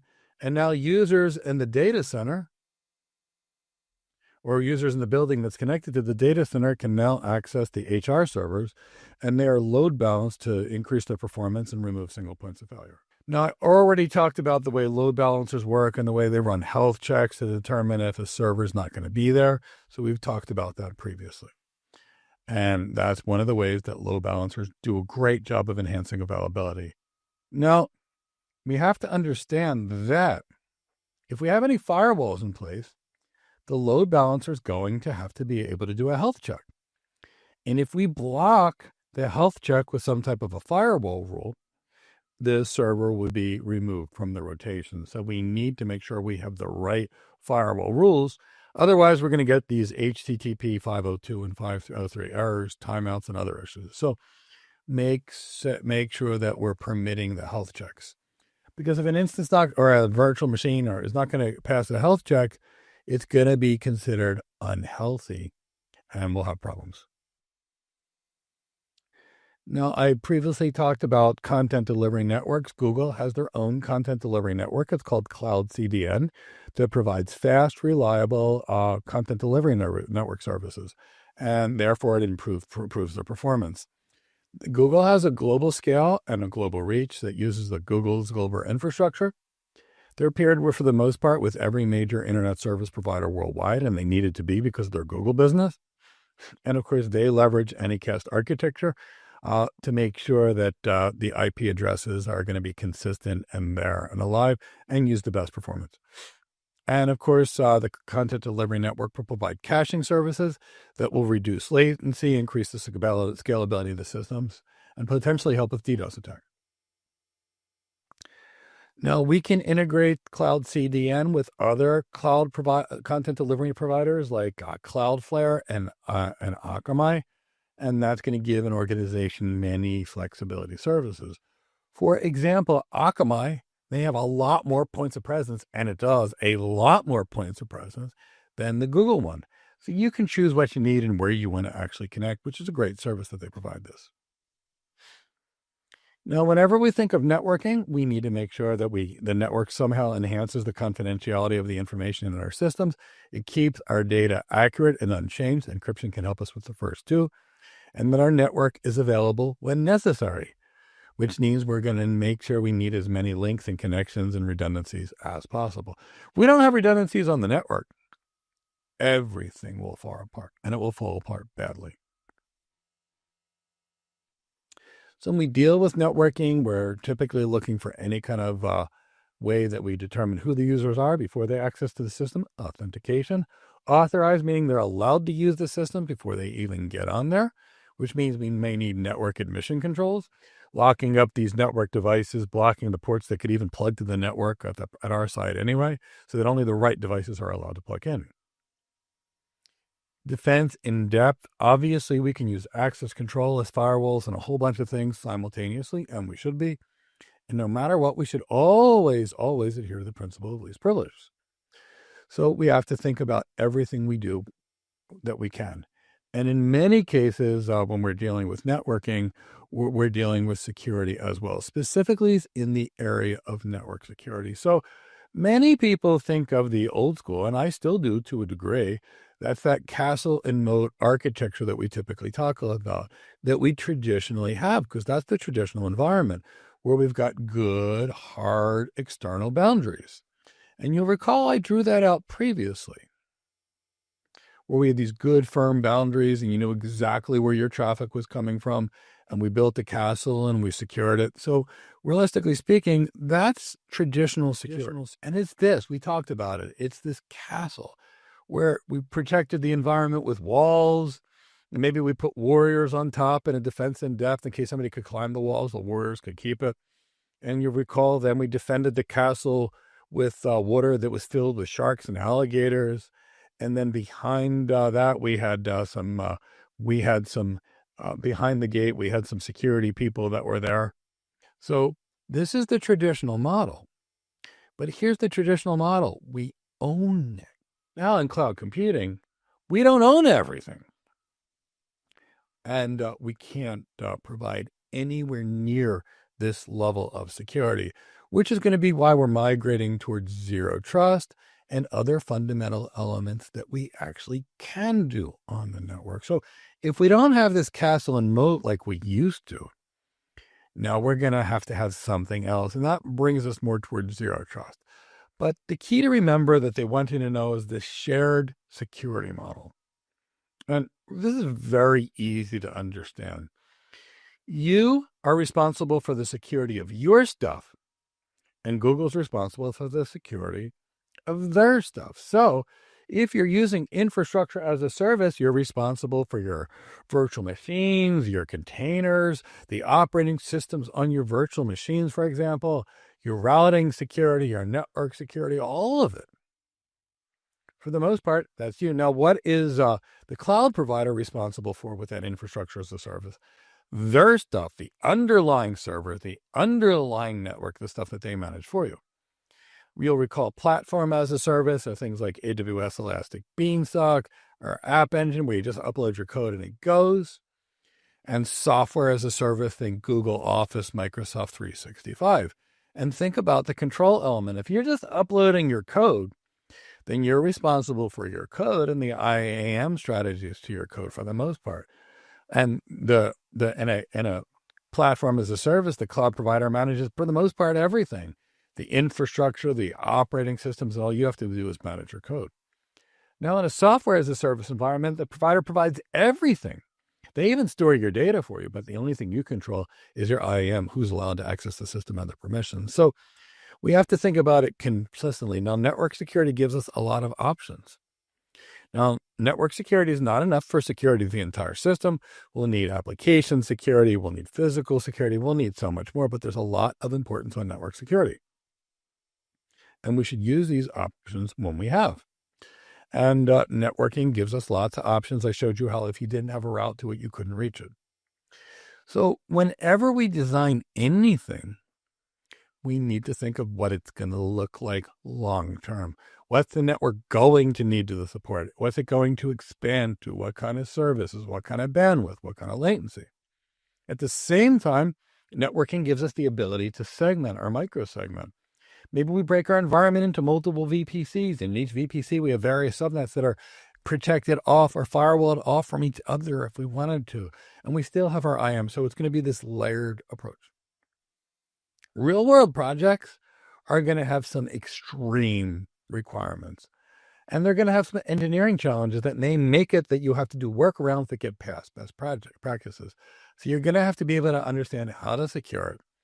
And that's way beyond the scope of a Google Professional Cloud Architect exam, way beyond the scope of the Security Plus, designing a security architecture is substantial. But we're going to talk about what we can here. We have a security architect program for people that are really interested in designing cloud security architectures and security architectures. And if you're interested in a little more knowledge, not enough to be an architect, but enough knowledge to learn a lot more about cybersecurity, we have a completely free CCSP, CISM, and soon a CCSK certification on our YouTube channel. 2 out of the 3 are actually cloud security certifications, and one of them is more the business level. So they're great certifications you can check out to enhance your security knowledge that goes way beyond what's here. But whenever it comes to security, we get into this concept of the CIA triad, which means we need to protect the confidentiality of this data and protect unauthorized access to that data. We need to ensure the integrity of the system. Everything is what it's supposed to be. The data hasn't been changed. The system hasn't been changed. And we need to ensure the availability of the system. And let's face it, if a system is hacked, it might not be available. So the CIA triad you'll typically hear a lot about. No, we need to prevent as many outages, as many security events as we can, and it's going to take a holistic environment to do it. That's going to encompass everything from application security to IAM to network security. There's just so much that's going to go into it. But there's a lot we can do on the network. We can detect potentially DDoS attacks and often thwart them with our content delivery networks and our IDS, IPS systems and our firewalls, for example. And we can look for weaknesses in our systems. So the key is we're going to have to be here, but we're going to have to prevent incidents. And of course, the security architects will have to design incident response procedures, what have you. When it comes to network security principles, we want to collaborate across teams because we need to know what needs to talk to what. If we don't know what needs to talk to what, then we have to allow everything to talk to everything. And that's nowhere close to a secure environment. We typically want to make sure we use some kind of efficiency to make sure we don't have any weaknesses in the system. And that's easiest done by infrastructure as code. Imagine having 100 cloud admins all doing their own thing. To think of a number of mistakes that could be made. Now think of infrastructure as code. One person, one expert, what's a perfect configurations group. None of the mistakes that the 100 admins could have made would have been done. And it's done quickly, efficiently, enabling one person to replace the work of maybe 30, 40, 50 people and add accuracy and consistency and hire one expert that's great as opposed to a whole lot of people that you have to be concerned about. So the key is I always want more people and I want better people, but the infrastructure as a code avoids those little mistakes, which enables businesses to focus on bigger issues, hire people with strong skills, and innovate faster without worrying about all this, bringing things up and down and changing them. Now, Google Cloud gives you somewhat sophisticated, as sophisticated as any other provider's security tools. And of course, you can use other tools that'll give you much more capability. So let's talk about the Google front end. And that's what you call a very smart reverse proxy system. It operates at the control plane level, the global level, and it is interconnected through Google's network. It provides user authentication, and it can provide security, and it is a reverse proxy. Now, if you're not familiar with reverse proxies, we'll talk about what they do. They basically provide load balancing services, and they typically actually cache at the same time. So typically speaking, reverse proxies, that's what they're doing. Now, Google front end is a reverse proxy. They can help with distributed denial of service attacks. It's going to be managed by the Google load balancer, and it acts as a traffic cop in many cases, and it can route user traffic directly and securely to right back-end services. So Google front end is a reverse proxy. What is a reverse proxy? And generally speaking, I will draw it out for you because they're so much like a load balancer, but I want to make sure you completely understand what we're actually talking about. So let's draw it out. So let's talk about reverse proxy services, and Google front end is Google's reverse proxy. Now, here's what a reverse proxy normally does.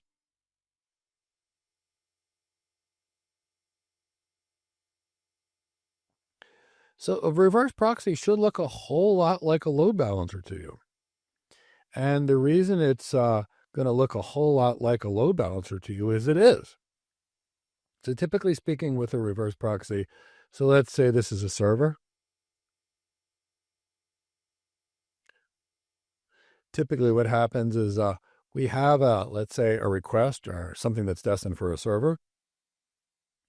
The reverse proxy will send it to this server, or this server, just like a load balancer. Now, many reverse proxies also cache. So let's say in this particular case, like an F5 reverse proxy would be doing caching. So something hits the reverse proxy, it goes to the server the first time, And the response responded. Now, the next time somebody hits the reverse proxy, they request the same thing that was requested the first time the reverse proxy answers. Now, the next time somebody requests something, it's not on the reverse proxy, it's sent to the next server. So that's typically what a reverse proxy is. It's a load balancer.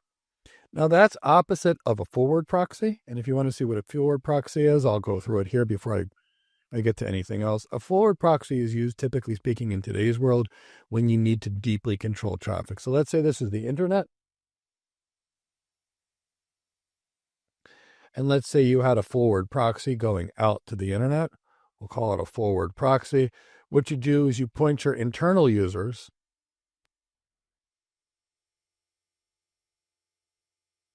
Oops, bear with me. You got a bunch of users, so let's take some users. And when the users want to go to the internet, what they do is they connect to the reverse proxy, or the forward proxy here. The forward proxy goes to the internet responds to the forward proxy, and then the forward proxy delivers it back to the server. The next user wants to go to the internet, they connect to the forward proxy. The forward proxy, if it doesn't have it, goes to the internet. It returns it to the forward proxy, and then the forward proxy sends that information to the user. Now, this user wants to access something, but the previous two users just accessed it. So they hit the forward proxy cached it, and it sends the packet back immediately. So reverse proxies are like load balancers. Forward proxies are designed to control internet traffic. And why would you do this? Let's say you didn't want your user shopping. So you'd send your data to the forward proxy. The forward proxy would say that website's blocked for you. You can't go. So typically done for that to block illicit content or other things. Organizations use forward proxies. But reverse proxies are what we were talking about. I just wanted to see if you wanted to know what a forward proxy is. So that Google front end can help provide some DDoS protection like all load balancers typically would do, like all load balancers, so they distribute the load. And imagine your servers are now auto-scaling. You've got an overwhelming amount of traffic, and they can also scale out on demand. Okay, we are back. So I know we got a little into networking here, but I like networking. Hopefully you think networking's cool. Let me know, or give me a hashtag Google Professional Cloud Architect so I know you're still awake. Some people tell me they don't love networking. I've also heard people say they don't love cats or people don't love dogs. I love all furry things and I love networking. So who knows? So in any case, if you've got some questions, bring it in. And let us see what they actually are. Then we've got one more lecture, and after that, we're going to have a video on. We're going to have a nice lab on networking. So let's see if anybody brought in any questions. Like in a cloud computing world, can I briefly explain by design the VPC for both infrastructure as a service and software as a service? So let's separate the two of these out because they're completely different things. Your VPC is your virtual private data center.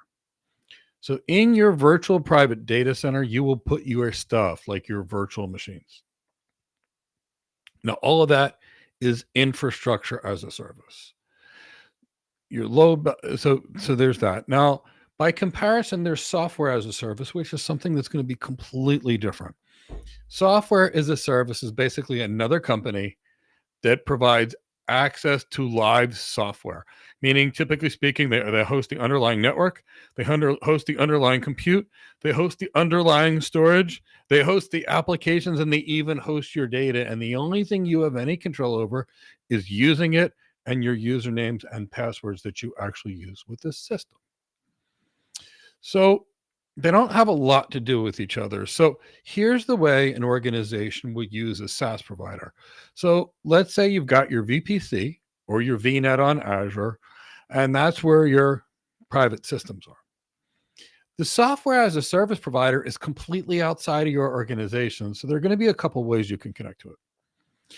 The least efficient way, which I probably don't recommend, but you could do it, is what you could do is you could connect to some form of an internet gateway in your cloud provider, and then you could put a virtual machine there, and then you could create a tunnel and use that virtual machine to connect to the endpoint that's posted on the public internet. So that would mean leaving your VPC, going out to the internet, and then to the SaaS provider outside the internet, and then coming back. Now that's one way people do it. Now, another way, which makes a whole lot more sense, is maybe the SaaS provider is already on your cloud provider.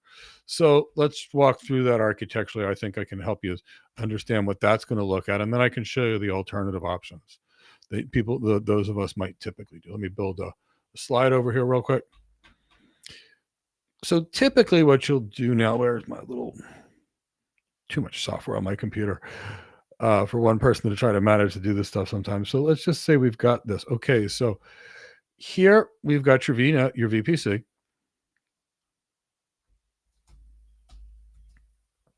And let's say your VPC is on Google. And at the same time, the SaaS provider you want to host to is also hosted on Google, but they're hosted in their own organization. Typically, they'll offer you an endpoint that you can connect to. And then what you would get is like a private link, like a virtual wire across your cloud provider, where you're basically using the network in a private encrypting connection between your VPC and the SaaS provider. This is a virtual private link that you're getting. It's running on the cloud provider's native systems, not the internet. So you're not going to the internet to connect. It's much more secure and it's much more performant. Now, the other thing that you can do, and you'll see this will happen a lot of times, is you could have your VPC, and your VPC can have some kind of like a direct connect gateway, transit gateway, whatever you're dealing with. And what'll happen is you will have there are private lines between, say, the SaaS provider. So this would be the SaaS provider that you might see here, and this could be this is a I'm going to call it a gateway.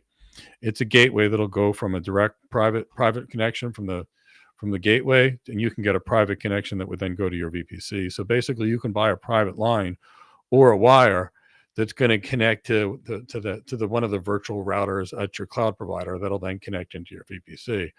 The other way these architectures could work is you can actually have your users here, and this is very common. You've got your users and your users in a campus. Maybe there's 5,000 users in the campus. Now the campus has a private line, or basically a wire between you and the cloud provider. And then in this particular case, the SaaS provider is actually sitting on the internet. So let's say the SaaS provider is Microsoft. Maybe you're using it for Microsoft 365, like Office type applications. And maybe you go out your user campus where your users are through your firewall out to the internet.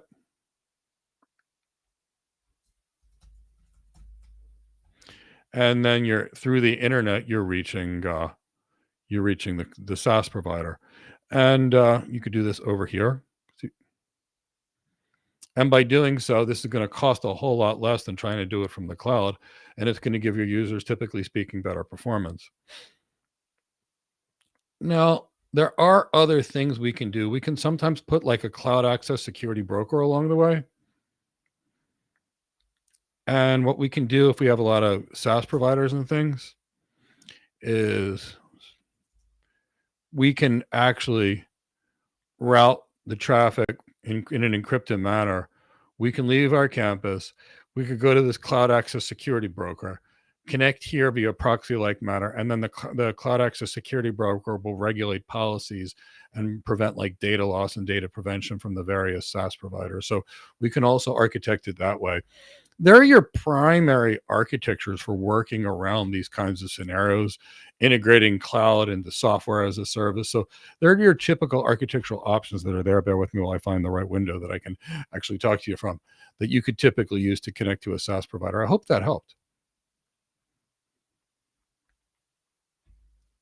Any other questions come in, or maybe we did a good job and explained networking so well that no one had questions. Adrian, Google Professional Cloud Architect, I love it. Jacques, Google Professional Cloud Architect, thank you. Ben Kim, I see your wake. Google Professional Cloud Architect, thanks so much. Yeah, boy, P, Professional Cloud Architect, love it, love it, love it. So wonderful. We're going to have one more video. After that video, we're going to get involved in a really cool lab. Leo had some fun with it for you. So I always like watching these things because I'm an architect, and as architects, we never build anything. We just design things and things. So it is kind of cool. If you just got here, as a reminder, there's a free e-guide that goes through this that you can subscribe to. And that free e-guide will basically I'm sorry, it's not an e-guide. It's a study guide that's designed to help you pass this exam. There's about 550 pages of content my team created out of our notes, and it's designed to help you win and pass on your Google Professional Cloud Architect exam, because we want you to get that certification if it's on your certification plan. So hope that helps. If you're having a good time, maybe give it a like, maybe subscribe to our channel and hit the bell to be notified of other videos to help you in your career. And please spread the word. Help us share this with others that you know will benefit from this. Okay, Chris, let's get back to the content. While we're discussing networking and security, we'll talk a little more about firewalls. I know we talked a lot about networking and a lot about security, but nothing works without the network, and the network has the ability to do a lot of security. So now we're going to get involved in a couple of different kinds of firewalls. So we talked about how firewalls work. And now I'm going to talk about how layer 7 firewalls work and next generation firewalls work, as opposed to just traditional firewalls. So next generation firewalls have included intrusion detection and intrusion prevention services, and that can greatly enhance security. And the best firewalls now are adapted. They're using artificial intelligence to enhance the security. So I can draw out what that means so you understand. So all firewalls do this for the most part. Any modern firewall made within, say, the last 20 years or so. And they're all stateful. So let's say this is the firewall. And let's say this is the internet.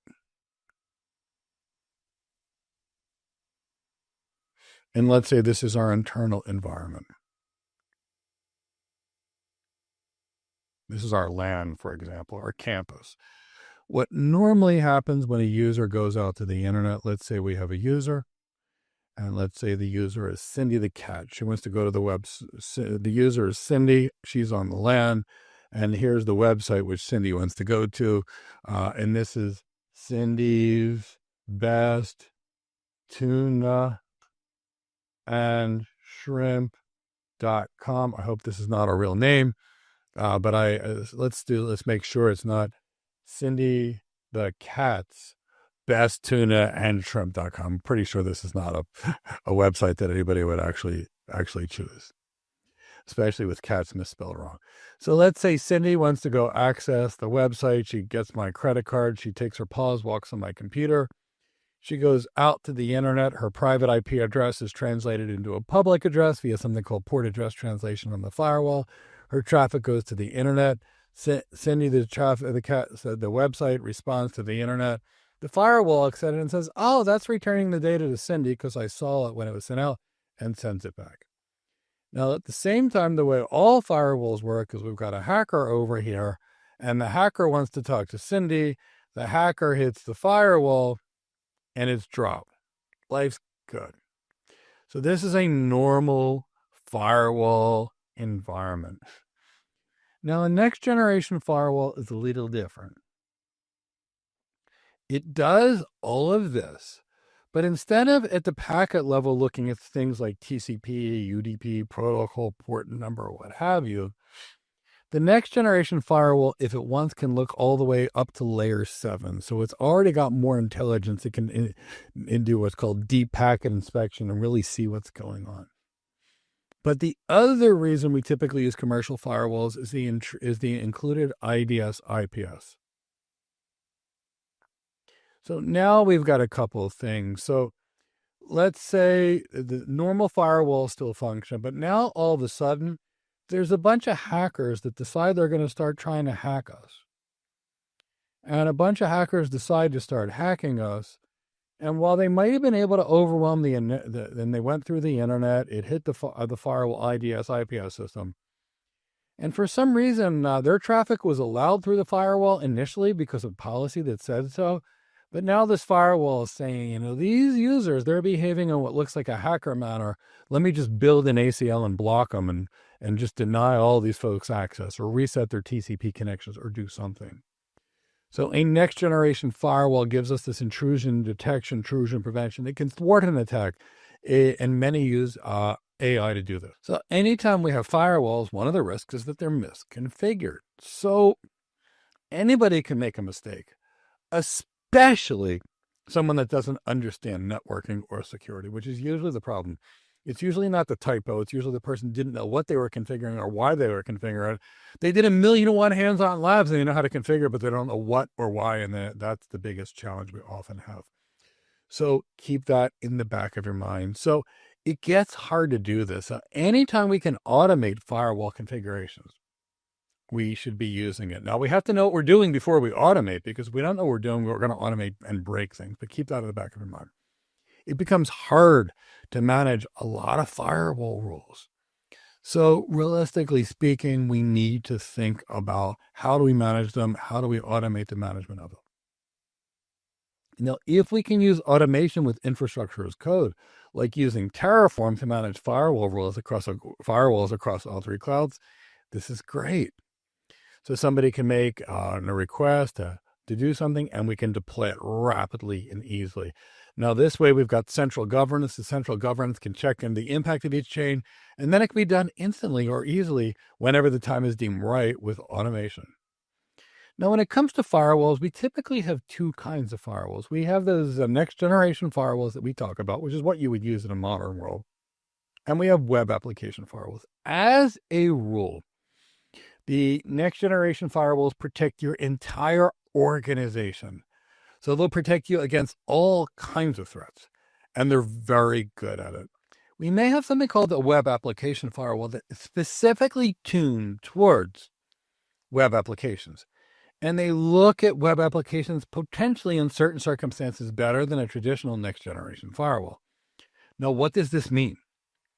It means that a web application firewall by itself is usually not going to be enough for security because it doesn't provide all those other security protections. But we could have a next generation firewall followed by a web application firewall and get the best of both worlds. Now, these web application firewalls are often more complex to manage, but they're also going to be part of our web solution. So that brings us to Google Cloud Armor, which is the Google's WAF solution. And it's going to protect against common website attacks like cross-site forgery, cross-site scripting, SQL injection. It's like an AWS WAF or an Azure version. Now, trying to manage 3 different WAFs across 3 different cloud providers usually doesn't make sense. So we might use a standard WAF provider, but this is the Google WAF solution, and it's quite a good WAF solution. So that's one option we have. Now, we also have the VPC firewall rules. And realistically speaking, these allow or deny connections to a virtual machine based upon a configuration. So rules will be enforced at the network level, not the instance level. So I hope that makes sense. Now, we can also have a distributed firewall architecture where every VPC functions as a distributed firewall, and rules are set at the VPC network level, and we apply it on a per instance basis. Then we can have firewall rules that can control traffic between instances and other networks, or between instances and the same networks. Now, when we talk about the VPC firewall rules, we have to talk about the characteristics of those rules. They can either be applied ingress or egress, but not both, because they're stateful. They keep track of what's going on. You only need to apply it in one direction. So they're monitoring the traffic. Now, when it comes to a firewall rule, basically speaking, you can either permit something or you deny it. That's it. So what will happen with VPC firewall rules, each firewall rule will be associated with a specific VPC. And the rules are not going to be shared across VPCs. They're going to be separate and defined for each VPC. Each VPC is going to have its own VPC firewall rules. So they're going to determine what traffic can hit a network, which can then determine what traffic can hit your virtual machines. So keep this in the back of your mind. And if you're dealing with a shared VPC, then the firewall rules will be centralized and managed by the host project. But they're going to be very similar to traditional firewalls rule, allow, deny, what have you. So when we get to our firewalls, the rules will be configured. They'll be given a number ranged 0 to 6,500. The rules are processed with the lower number being the highest priority. So we can create a rule that targets everything in a VPC, for example, or just an instance or an instances by a service account. We can match protocol and port when creating a rule. So that means TCP is a protocol, port 443, like SSL or port 20 or 21 or whatever ports you've decided you need to allow open. So we always have this implicit rule at the end of a firewall that is deny. So what does this really mean? Generally speaking, you tell it what you want to be allowed and everything else is going to be denied. So I hope that kind of helps. So ingress by a firewall is typically going to be blocked unless you tell it otherwise. And egress, allows your traffic going out.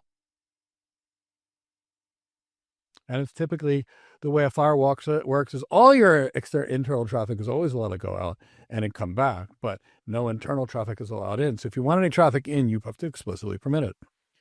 And we have the concept of a hierarchical firewall policy, where policies can be defined at an organization level or at an individual folder level. And that by doing so, it enables us good centralized management of firewall policies. And this will help us building consistent and granular firewall policies. And we want to do this because we want to know exactly what we need, apply it in the right way, and be as restrictive as we can with the firewall, only allowing what we need in. Try to not open up more than you need, and definitely make sure that you didn't accidentally open up something. So if we talk about Cloud Armor, it is a managed web application firewall that's going to be integrated with HTTPS load balancers. So it's going to protect applications that are going to be exposed to the world through an external IP. It's going to give us level 7 application layer security and enhanced layer 3 for 4 DDoS protection because it's designed for that. It's a web application firewall that's specific for web applications. We can also integrate it with other load balancers like HTTPS load balancers to provide WAF capabilities directly to the load balancers. So it's going to enhance our security beyond the normal type of protection we would typically get from DDoS mitigation that we get from load balancers, Cloud Armor. And it comes with pre-configured rules that are going to protect against common web vulnerabilities like cross-site scripting attacks, SQL injection attacks, local and remote file inclusion, and remote code exclusion. It's based upon the OWASP mod security core rule set. And of course, we can create custom rules. And the custom rules with Cloud Armor are going to be created using something called custom expression language or CEL format for security needs. Now, we can use Cloud Armor to enforce policy. It will enforce the policy that's necessary for what's allowed in and what's not out. And these policies can be accessed when external traffic reaches the Google front end during any kind of process. So the Cloud Armor is going to look at it. Is it allowed before it hits the proxy, which would then go to the servers? We have the ability to provide access control and traffic filtering. So we could say, block this country by looking at a geographic region-based IP address ranges. We can look at the rules ahead of time with a rule preview from a management perspective. We've got the ability to look at the effect of a rule before we put it, which is really great to protect against unintended consequences. We can log the activities that are going to be associated with the load balancer, so we see what's working. And we're going to need these logs to be critical for security monitoring. And typically, we're going to send all of our logs to a SIEM system somewhere that's going to be able to correlate these logs and analyze these logs. Now, we need something called NAT, and NAT translates one address to another address. And Google provides a NAT service, Network Address Translation. And that's a managed service that allows virtual machines and Kubernetes clusters, etc., to connect to the internet without actually needing an IP address. So you may actually hear AWS, for example, has the equivalent of this called an Internet Gateway. And what it does is it translates external.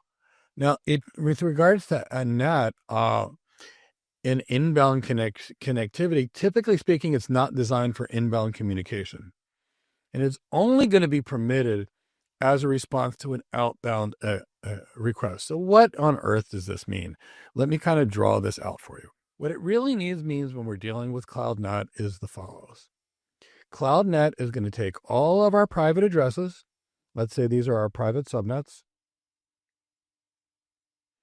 It's going to enable them to, let's say what we'll call a CloudNet. It's going to do the netting. And that's going to enable them to go to the internet and their traffic come back. Let's talk about why you might need this. So let's say, here's the environment that we actually have. We've got CloudNet. Now, all our users are going to be in private subnets like they're supposed to be using these RFC 1918 address spaces. Remember, that's the 10.0.0.0/8. It's the 172.16.0.0/12. And that's going to be the 192.168.0.0/16. These are those private addresses specified in the Internet Engineering Task Force RFC 1918. So that means these systems can go to the internet and their traffic's allowed back. But nothing from the internet can come in. Why might we need this? Why might we want this? What if these are all our internal systems in our VPC, and we want to be able to patch the systems by going out to the internet and get the patch and then come back? So a cloud net would enable us to go out to the internet and come back. And we might do this for servers, so they can update their operating system, patch them, what have you, but still not be reachable from the internet. It's the equivalent of an AWS NAT gateway. So that gives us the ability to connect to the internet and the security of coming back. Interestingly, firewalls are typically used to do this for the same reason. Our traffic can go out, our systems can be reachable, but our systems are still not reachable from the internet. Now let's talk about something called a VPC Service Control.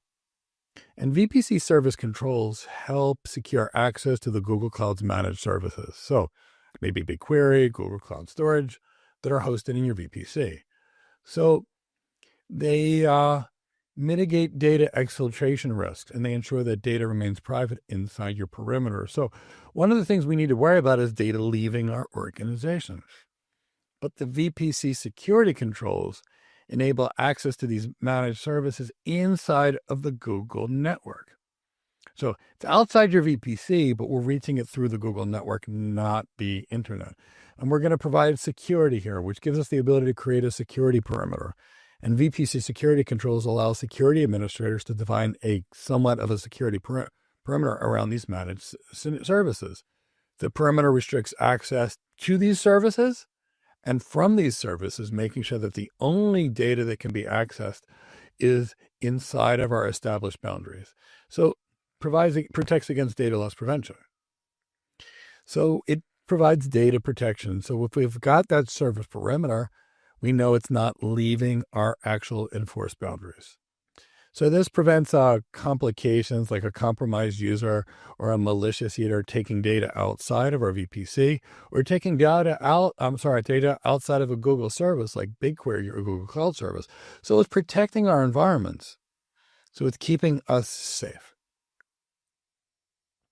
So we want to implement VPC service controls, even though it can get fairly complex, because anytime we start determining who could talk to whom, we need a lot of knowledge of what needs to talk to what, and that means careful, serious planning.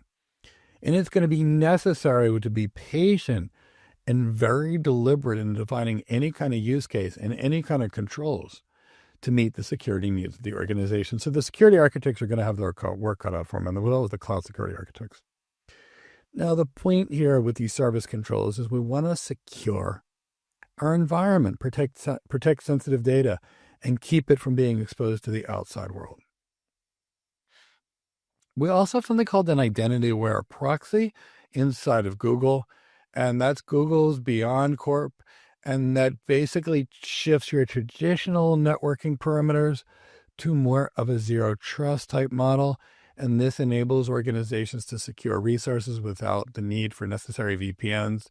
And what's going on here with these identity-aware proxies and these zero trust models is we realize that some of the boundaries to the internet are getting broken down and a lot of devices are connected. So what we're going to try to do is micro-segment whenever possible, encrypt wherever possible, assume breach whenever possible, so that we have a lot of controls in, and we're not going to trust anything. We're going to verify every request.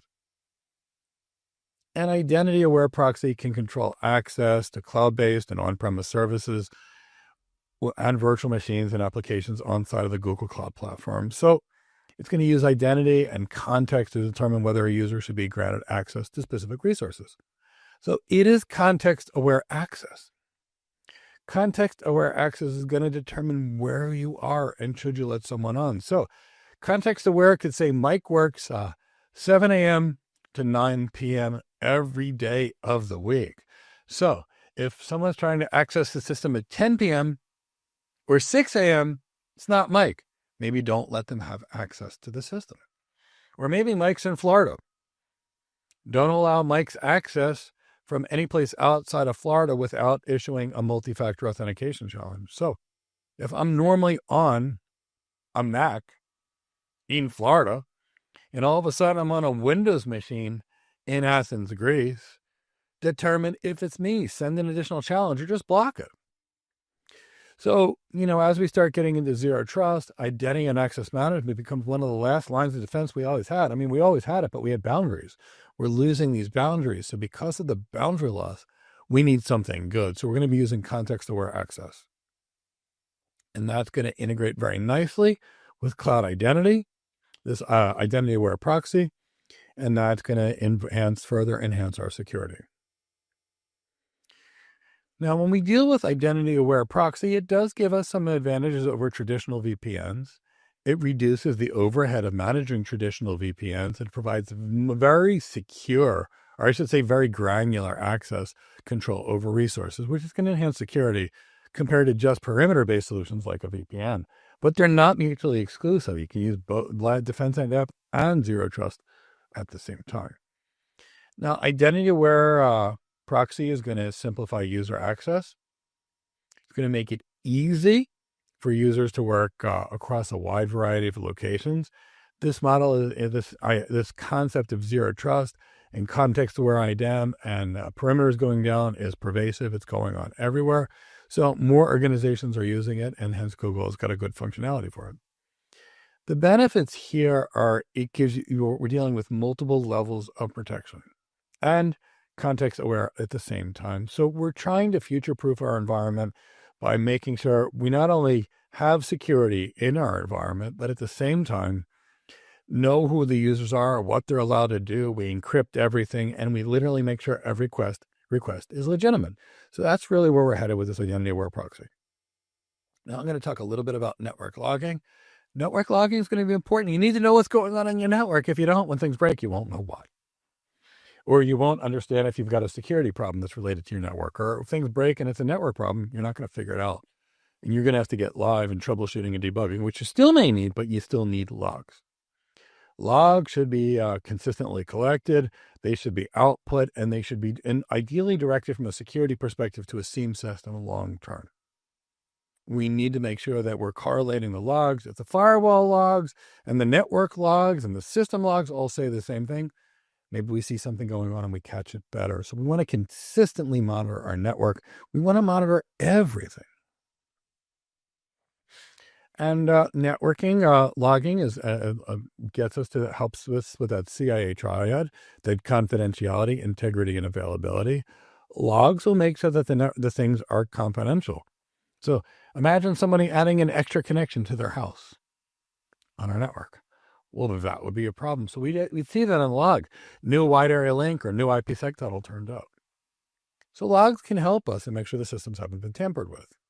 And they can also prevent tampering, because if you know that you're going to be logged, you might be less likely to do something. So we'll talk more about logs in future chapters, but understand that logging is important. So, in the old world, it was on-premise networking. And guess what? We're having a lot more of it with the cloud repatriation movement. Many things are going back to the data centers. In the cloud, it's basically a virtualized version of the same thing. So you'll determine where you need to place your systems. Should they be in the cloud? Maybe. Should they be in the private data center, private cloud? Maybe. It's going to be up to you to determine what's going to be there. What kind of performance do you need? What kind of security do you need? What kind of control do you need? What do your workloads work like? That's how you determine. And when you talk to a chief information officer or someone else, all you're going to really do is you're going to make it very clear, well, this is the equivalent of this that you've been using. And then they're going to understand what they have as well as the migration to the cloud.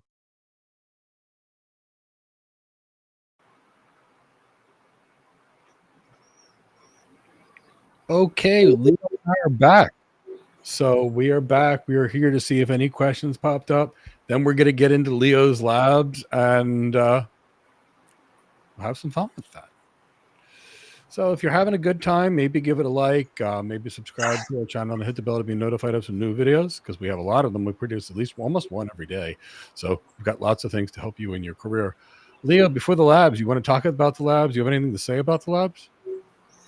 Well, the demonstration that we follow is about creating firewall rules and the different ways to restrict the scope of that rule, to restrict in the case, how many virtual machines will be allowed or to receive the traffic allowed by that firewall rule. Sounds good. Sounds good and a lot of fun. Were there any questions, Chris? Kevin had a question. Is setting up VPC peering in GCP hard? So I'll give a part answer. I'm going to have Leo answer that. So here's the thing. If you know what you're doing, I don't think anything is very hard. So Leo knows cloud computing very well. Leo knows Azure very well, and Leo knows AWS very well. And Leo knows how to design a data center and what goes in the data center. Now, when I asked Leo to demonstrate this, Leo, had you ever touched the Google Cloud before? Or only the other clouds? So how long did it take you as someone that knew cloud computing to figure out how to set up VPC peering the first time? Well, given you have the documentation to show the details, in a couple of hours you can learn how to do that. Yeah. So, and the point is you knew what a VPC was. You knew what a router was. He knew what a switch was. He knew what a route table was. He knew BGP and all that stuff. So in that case, once you're an architect, you can pick up another cloud just very, very quickly. So that's kind of what you need to think about. As long as you understand the underlying piece, any of this stuff is silly easy, but don't understand the underlying technology. And it's like me speaking Portuguese, and all I can say is papagayo, which means parrot. And other than that, I just have no idea, because I had some Brazilian friends that were staying at my house, and my wife was speaking Portuguese because she was fat. She was able to learn it in a few weeks while they were there, and that was the one word I knew. So, that's the key. As long as you know it, you should be fine.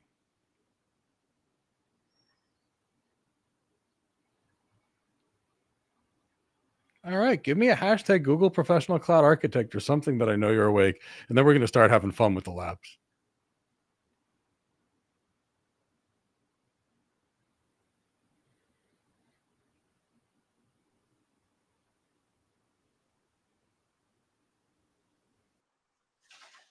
Hello.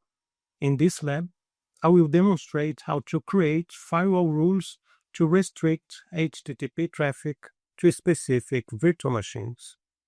I will use the virtual machine to which I attached the service account in the previous lab.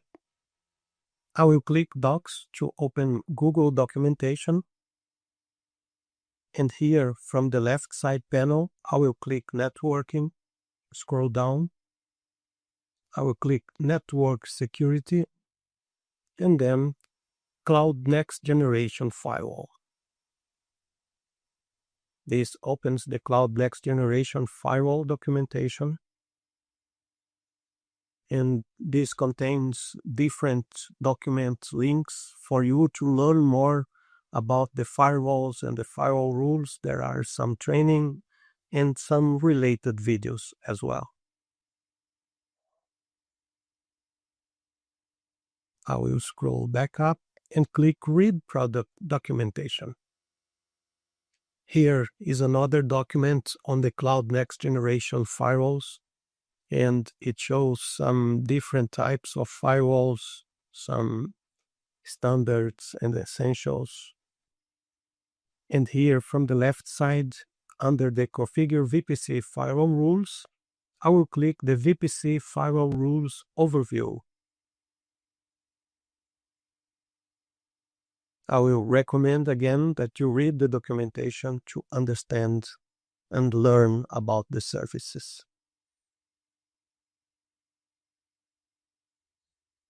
There are a lot of content in these documents for you to learn more about the firewalls.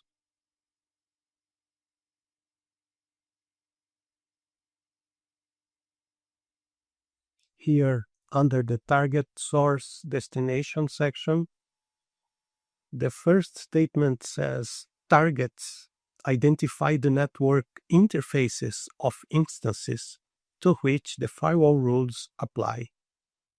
So when you create a firewall rule allowing some traffic into the network, you need to specify the targets or to which virtual machines that traffic is destined.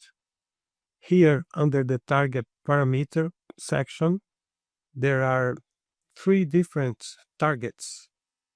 The all instances in the VPC network, the instances by target network tags, and the instances by target service accounts. There are different forms or ways to restrict traffic to the virtual machines.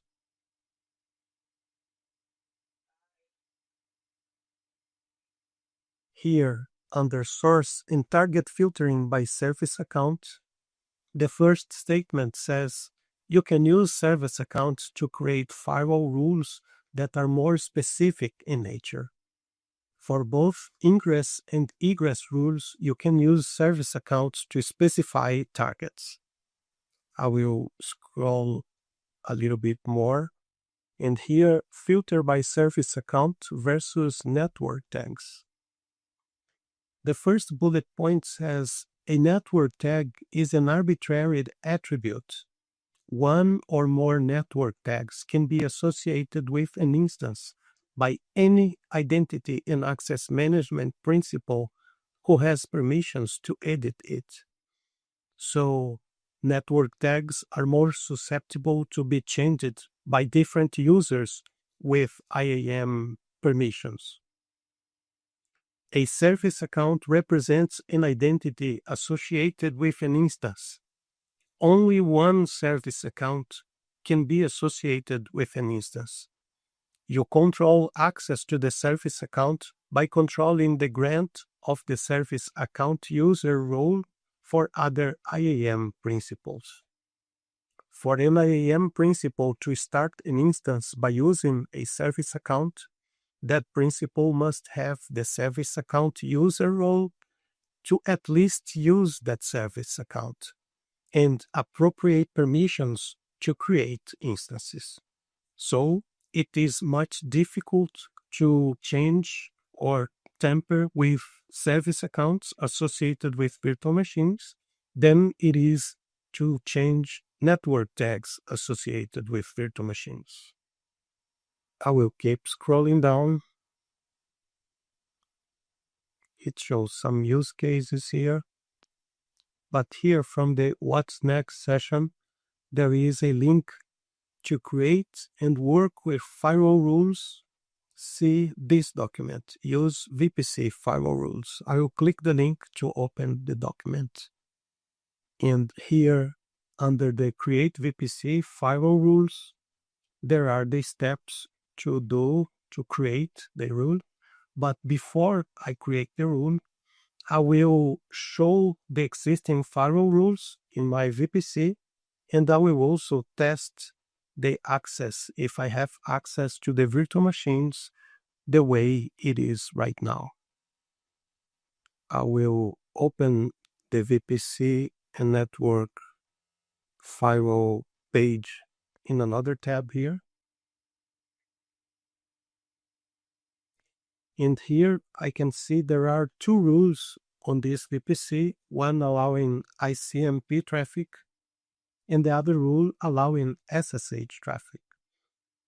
There is no rule to allow HTTP traffic in this VPC. I will now test the accessibility to each virtual machine web server. These virtual machines I have here, they were created with a custom image with an Apache web server installed on this virtual machine. So if there is access to the virtual machine, it should show a hello world minimum HTML page that is configured in each of these virtual machines. I will copy the external IP address of each virtual machine, paste here in the tab, and this is simulating user attempts to access the web server on those virtual machines. And right now, all virtual machines or all requests sent from this browser to the virtual machines are not being replied. So at this moment, there is no access to those virtual machines because there is no firewall policy or rule allowing HTTP traffic into those virtual machines. Let's create a firewall rule allowing HTTP traffic. Since I am already here in the VPC firewall policies page, I can click Create Firewall Rule. And then I give the rule a name. I will call it Allow HTTP Traffic. I will select the network as my lab VPC network. The direction of the traffic is ingress, meaning attempts coming from the internet to access the web server on those virtual machines. The actionable match is to allow the traffic, and here on the targets, I will select the first option, all instances in the network. This is the least secure of the three options, but I will just use it for demonstration on how easy it is to allow one specific traffic to access or to reach all instances inside the network. The source IPv4 range here, this range represents all possible IP version 4 addresses from the internet. And here under protocols and ports, I will select the TCP protocol and set the port A. This is the HTTP traffic, and I need to remind everyone that this is not secure. On production environment, please use HTTPS, which is port 443.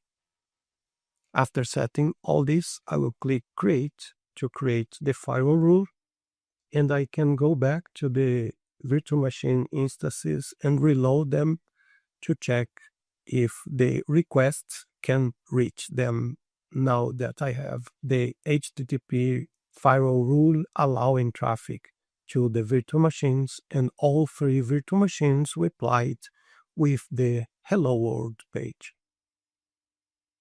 For the second rule, I will change the rule. Instead of allowing the traffic to reach all instances, I will use a network tag.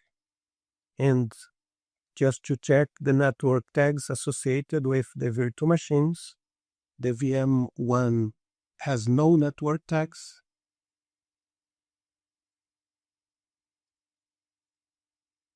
The VM2 has an HTTP-server network tag. And the VM3 has no network tags. This way, I can change the firewall rule to allow the HTTP traffic only to the virtual machines with the tag HTTP server. This is how you can change a firewall rule. You click the name of the firewall rule, click Edit, and then you change the parameter you want to change. In this case, I will change from all instances in the network to specified target tags. And the target tag is HTTP-server. I can now click Save, keeping all other parameters the same, and go back to the virtual machines and test if the requests can reach the virtual machines. The VM1 is trying without reply. The VM number 3 is also trying without replies. And the VM number 2 immediate response to the requests, showing the Hello World page, because the firewall rule restricts the traffic only to virtual machines with the HTTP server network tag. Let's go back to the virtual machine number 1 and add a network tag, just to demonstrate how we can add a network tag to an existing virtual machine. You select the virtual machine name, click the Edit button,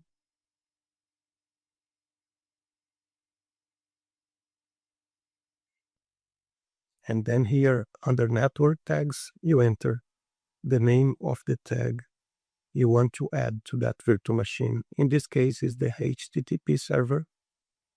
The virtual machine is still trying without success. Once I hit save, I will test the access to the virtual machine number 1, and it shows the hello world page. So the requests from the internet are now accessing the VM1 and the VM2, while the VM3, which doesn't have the network tag, is unreachable. Now let's change the firewall rule again, and this time we will use a service account to restrict the HTTP traffic. Click in the name of the rule and click in Edit. I can change from specified target tags to specified service accounts, and then I select the target service account, which is HTTP Access Service Account. Keeping all other parameters the same, I click Save, and now I expect only the virtual machine number 3 to be able to respond or to be reachable from the internet. Let's check the other virtual machines, and it seems they are working, but it was unexpected.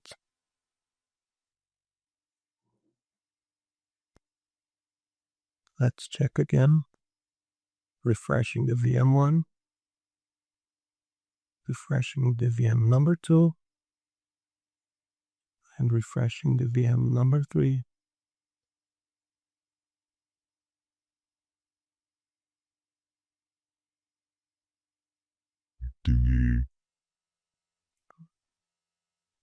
Let's check the... Oh, for some reason I have two allow HTTP traffic rules. I will remove this one. I probably did a change in the wrong rule. And I'll click the name of this rule, and it's still using target tags. I will click Edit to change from specified target tag to specify service account. Select the service account, and then click Save, and test if the requests from the browser can reach the web server on the virtual machines. The VM1 is trying without success, VM number 2 also trying without success, and the virtual machine number 3 is responding almost instantaneously. I will go back to the firewall rules, and I will now demonstrate how you can delete a firewall rule. You select it, and then you click Delete.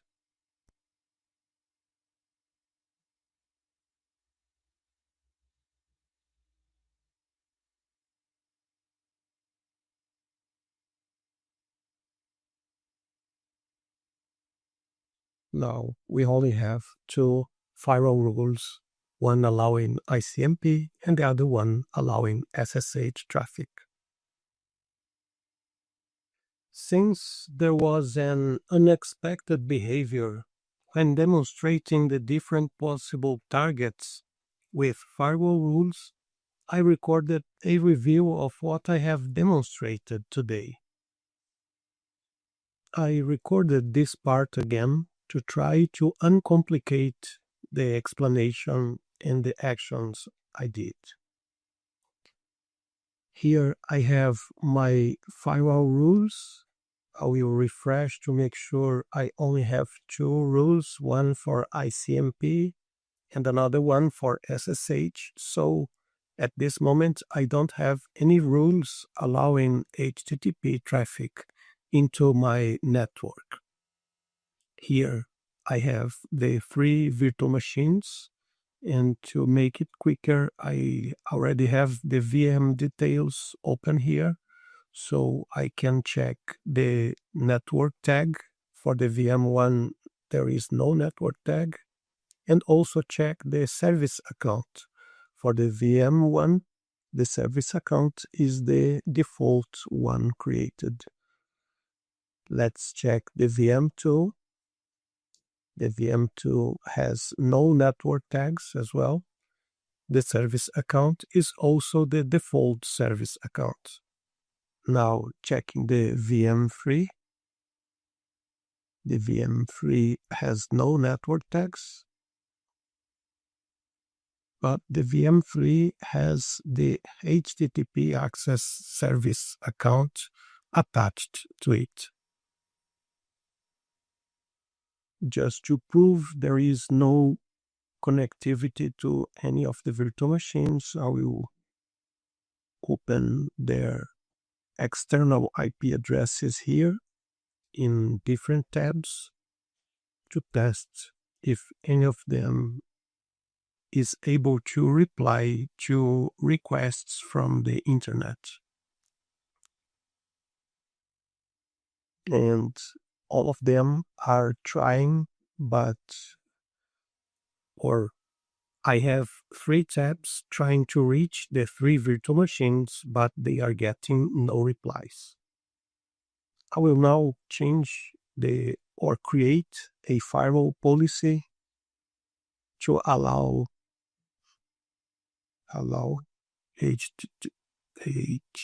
HTTP traffic. And I will select the network. And for the first one, I will select all instances in the network, select the TCP protocol, and define the port 80, and click Create.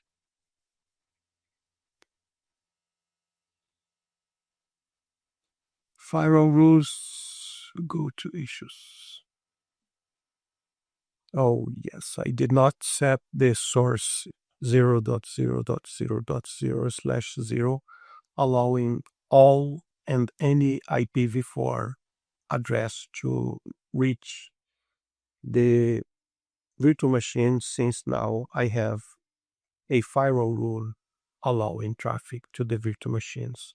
So now I have this firewall rule with targets all. It applies to all virtual machines in my network. Let's refresh or reload the 3 different tabs to try to reach the virtual machines. And all of them are replying to the requests coming from the internet. At this point, I have my allow HTTP traffic rule allowing traffic to all virtual machines.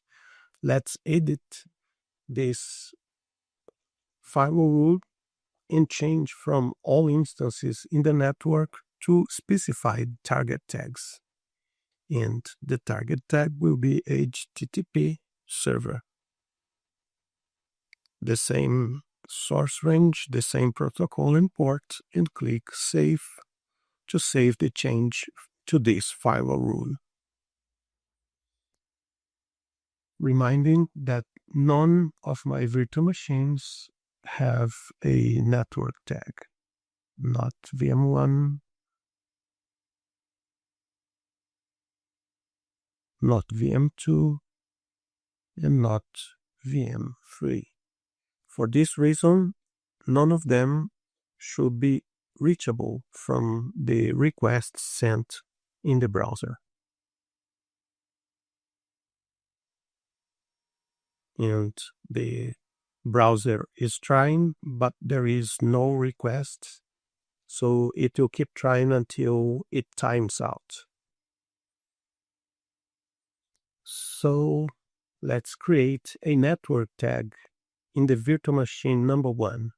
reminding, I have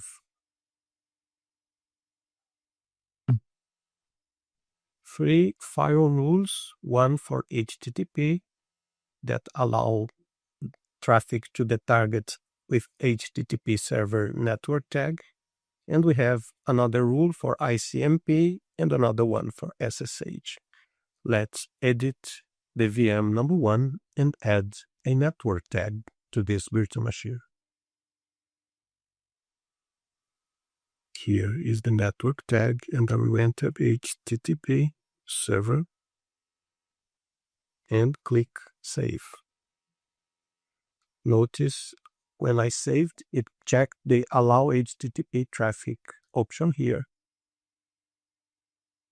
And over the firewall rules, I will refresh. It created another rule to allow HTTP traffic also for the targets with HTTP server network tag. So keep in mind that every time you edit a virtual machine to add a network tag, it will create another firewall rule allowing traffic to those targets. I will delete this newly created firewall rule because I already have my allow HTTP traffic for those targets created. And I will go back to the tabs trying to reach the virtual machines and try to refresh them to see which virtual machines are reachable. And as expected, only the virtual machine 1 is reachable. The other two are trying until they time out because there is no response from VM2 or VM3. If I go back to the firewall rule and change it again, I would select the name of the rule, click Edit, and now I will select Specified Service Accounts, and I will select the service account that is attached to the virtual machine number 3. And now, for some reason, that service account doesn't appear as selectable. But I have demonstrated this before, so the only important part of this review is that whenever you edit a virtual machine and add a new network tag, a new firewall rule will be created. Keep that in mind. And that's it for this review. To delete a service account is just a matter of visiting the IAM and admin service accounts page, selecting your service account, and then hitting delete.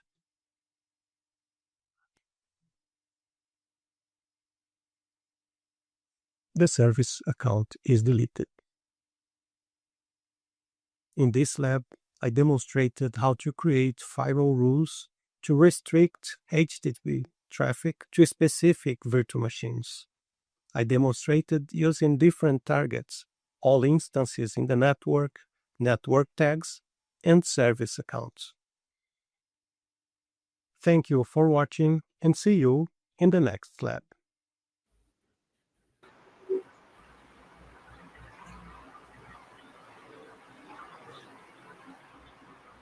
Okay, Leo and I are back. Does anybody have any questions for Leo about these labs or me about anything otherwise? If so, now's a great time to ask them.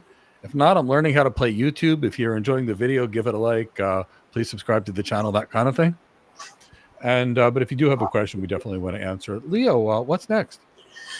Well, Mike, before telling you and everybody what's next, I will just go back to that question: how hard is it to configure the services on the platform? Okay. Right? This lab was an experience, and I faced two moments where something unexpected happened. The first one when I created the network tag a new firewall rule was automatically created. I wasn't expecting that. And the other moment, when I looked to create a firewall rule with the service account, and the service account wasn't there, could not be selected. So sometimes you have to deal and learn your ways into the interface of the cloud platform, so you avoid those difficulties. What we will see now is a demonstration about load balancers, how to create load balancers, how to define the targets, the load balancers we will use. Sounds good. I love load balancers. Give me a hashtag load balancers, or a hashtag Google Professional Cloud Architect, or Google Professional Cloud Architect Certification, or Professional Cloud Architect Exam, or even PCA or Patient Controlled Analgesia, whichever you prefer. Professional Cloud Architect or Patient Care Associate, whichever. And this will be the last lab that we're going to do today. So let's have some fun with it.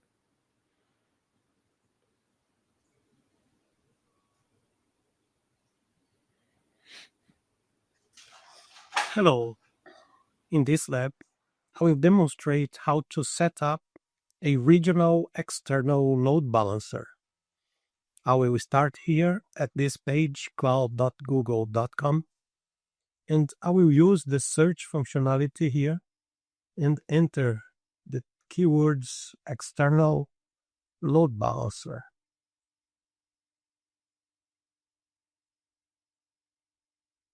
Here, the first link is External Application Load Balancer Overview. I will right-click this link to open in a new tab, and I will scroll down to see if Here is another link, Cloud Load Balancing Overview. I will click this link to open in this page, and here is the Cloud Load Balancing Overview documentation. As usual, I will recommend you read the documentation to learn about the technology you are going to use. There is a lot of content here, the different types of load balancers, the differences or the characteristics of the application load balancers and the network load balancers.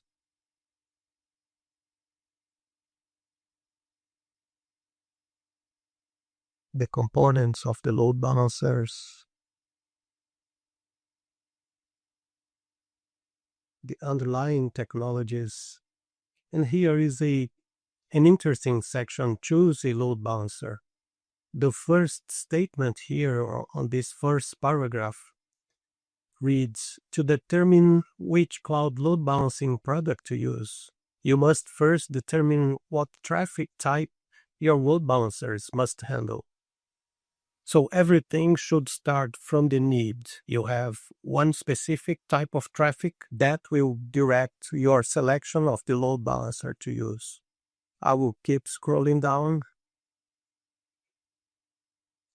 Here under the What's Next session, there is a link to help you determine which Google Cloud Load Balancer best meets your needs. See, choose a load balancer. I will click this link to open the document, choose a load balancer, and besides what is in that section of the previous document, there is a lot more content here on this specific document. The aspects of the load balancers, the traffic type, global versus regional load balancing. So there is a lot of content here, and you can cover this content on your own time.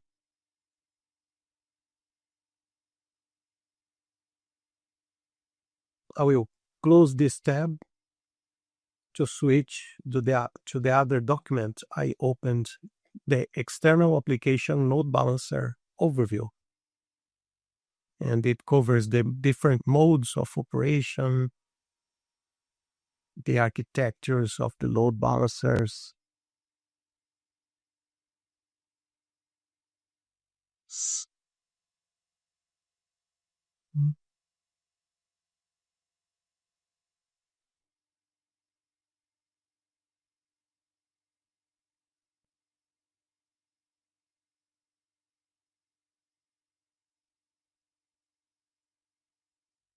you see is a very content-rich document.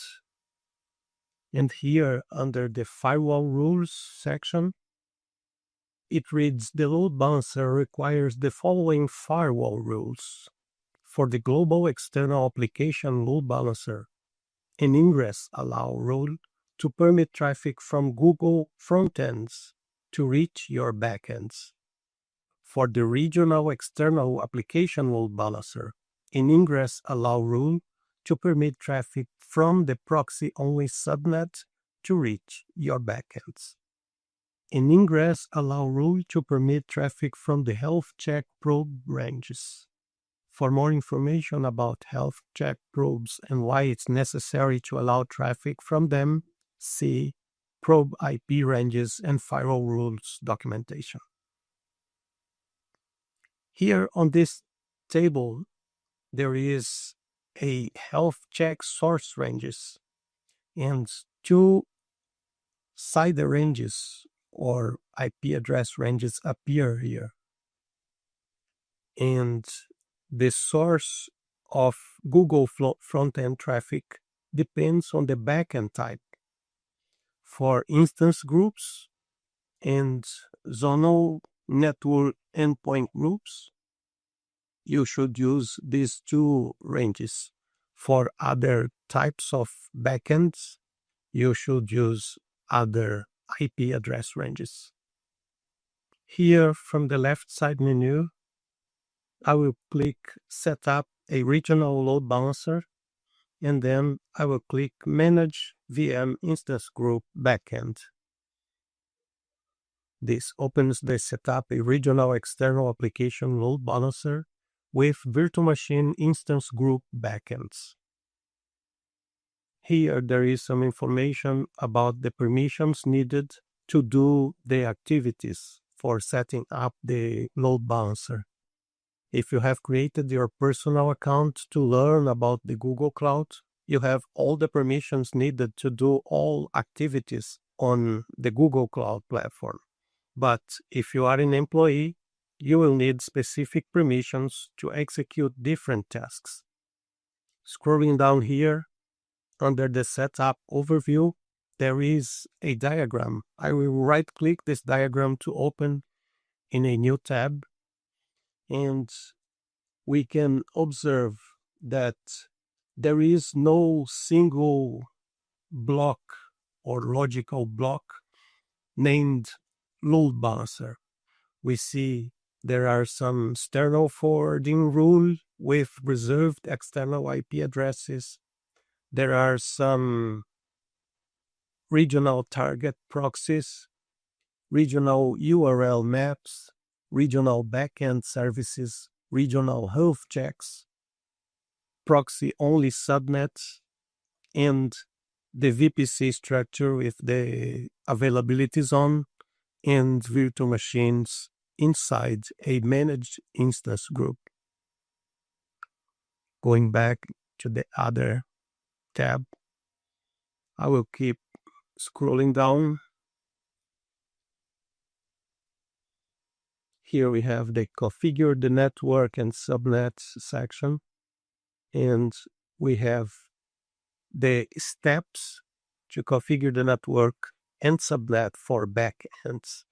The first set of steps here, they will create the VPC. Since I already have the VPC from another labs, I will use that existing VPC, and I will open from the top left menu. So I go to VPC network and then VPC networks. And here I have my lab VPC network with 3 subnets.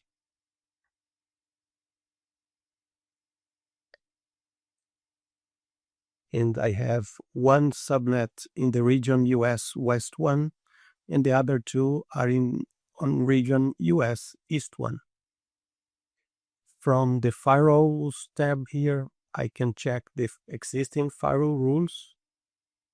And there are only 2 firewall rules to allow SSH and ICMP. Now I will switch to the Compute Engine VM instances page to show the 3 virtual machines I have. They are running, they are active, and they were created using an instance template. I will show how they were created or the content of the instance templates in a while. Right now, I will copy the external IP address of each one of these virtual machines, and I will paste that IP address in a browser tab to try to reach the virtual machine. These virtual machines, they are configured with a web server, with an Apache web server.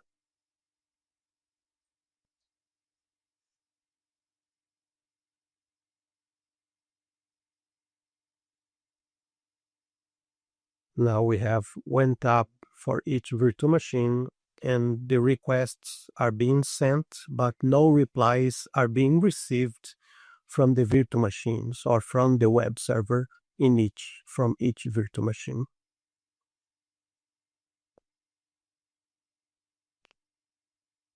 The next step would be to configure the proxy-only subnet. And here are the steps to configure the subnet. But before going to the steps, there is an important message here. So I will read these paragraphs. A proxy-only subnet provides a set of IP addresses that Google uses to run envoy proxies on your behalf. The proxies terminate connections from the client and create new connections to the backends. This proxy-only subnet is used by all envoy-based regional load balancers in the same region of the load balancer VPC network. There can only be one active proxy-only subnet per region, per network.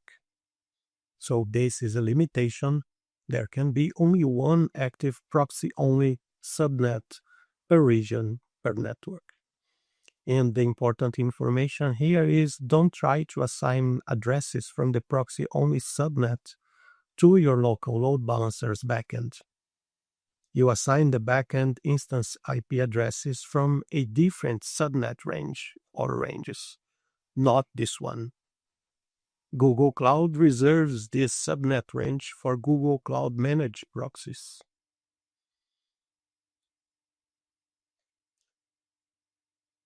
To create this subnet only, we need to go to the VPC networks and then click Add Subnet and enter name, region, the purpose, and one specific IP address range for the proxy-only subnet.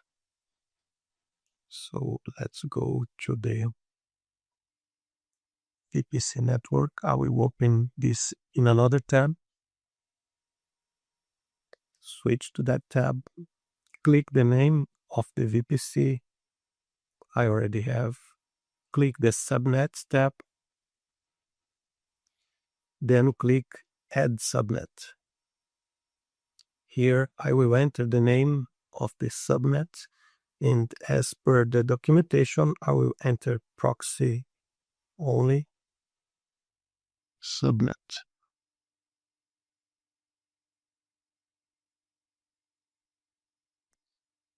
The region will be US West 1. And as per the documentation, the purpose should be regional managed proxy. And the IPv4 range should be 10.129.0.0/23. As I mentioned, the load balancers are virtualized software devices, so are the proxy-only subnets. They have this IP address range, which doesn't change from project to project. There is one distributed proxy-only subnet with the same IP address range, and that's why you can only have one active because the IP address ranges for all proxy-only subnets is the same. I will go back to the document, scroll down to the configure firewall rules, and here we have the name of a firewall rule, firewall allow health check, an ingress rule applicable to the instances being load balanced that allows all TCP traffic from the Google Cloud health checking systems. This example uses the target tag load balanced backend, but since the virtual machines I have, they use a different target tag, I will change this parameter to the target tag already existing in the virtual machines. The other ingress rule is applicable to the instances being load balanced that allows TCP traffic on ports 80, 443, and 8080 from the regional external application load balancers managed proxies. Without these firewall rules, the default deny ingress rule blocks incoming traffic to the backend instances, and they are unreachable, as I demonstrated before. Let's scroll down to the steps and let's create these two firewall rules. From the VPC networks, now I will select firewall and open in a new tab. And now I will click create firewall rule. Let's use the name of the rule as per the documentation, firewall allow health check. I will select the network, which is the existing network I have. You need to use the name of the network you have created.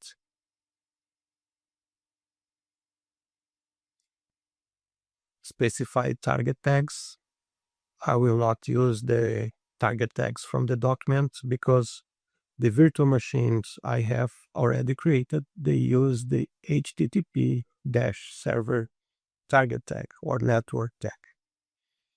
And here for the source IPv4 ranges, I will use what is informed in the documentation 130.211.0.0/22, and the other one is 35.191.0.0/16. I will scroll down to select the TCP protocol and enter the port 80 and click create to create this first rule. And then I will click create firewall rule again to create the second rule, which is named firewall allow proxies.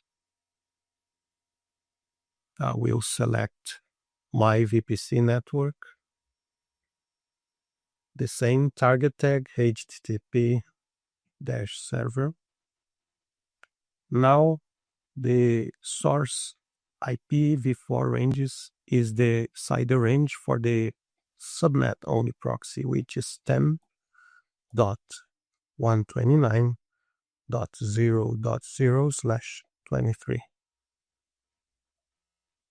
I will select the TCP protocol, and now I will enter the ports 80 and 8080. I will not enter 443 because I will not use HTTPS on this demonstration. If you are doing something similar for production environment, you should use HTTPS on port 443.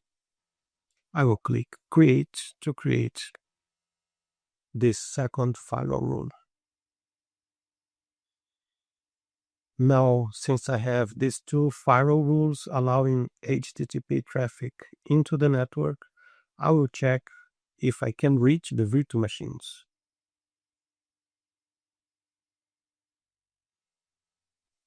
And it seems they are still unreachable because the firewall rules are limiting the origin of the connections from two specific places. One is the proxies only subnet, and the other one is the health checks. I will go back to the document and scroll down to the next step, which is to configure a regional external application load balancer with a virtual machine-based service. Create a managed instance group backend. In my case, I already have the managed instance group. If you don't have, you can use the steps to create the managed instance group.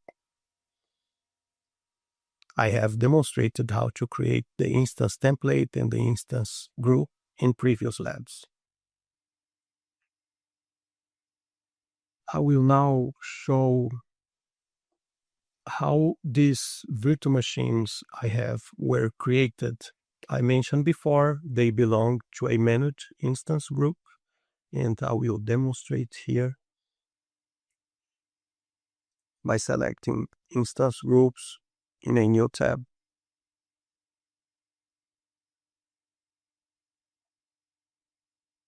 This instance group has 3 instances, and use this template to create those instances. US West 1A -subnet 1. And if I open the instance templates page here, the US West 1A -subnet 1 template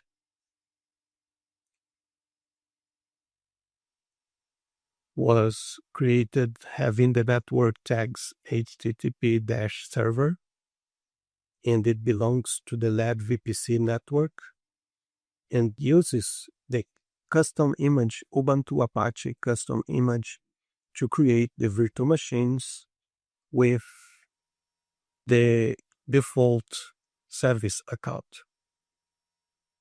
This instance template also has a startup script, and this startup script is a little bit different from the one presented here in the documentation. In this part, it has the same effect, or the objective is the same. Here, this first command queries the virtual machine metadata and get its name, and stores in this variable VM-_name. The second command queries the metadata to obtain the external IP address and save in the external IP variable. Those two variables will be used later in the same code. After getting those variables, the next command removes the existing index.html file, and then the other command creates a new index.html file with this content. So this is a minimum HTML file. Here the head is what shows on the browser tab.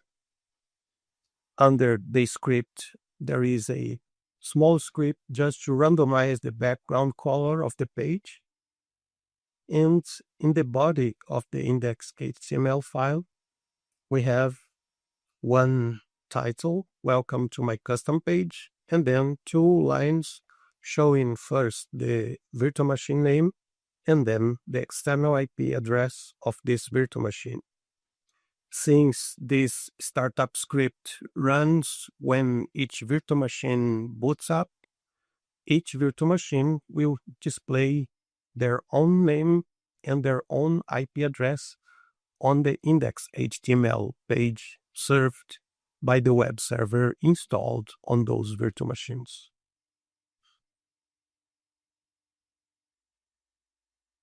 Going back to the documentation, I will go to the next step, which is to add a named port to the instance group. I need to go to the instance group page and then edit to add the name tag, name port. So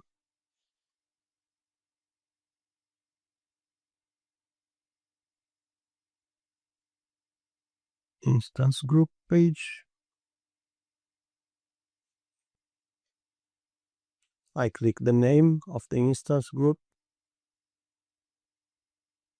then click edit.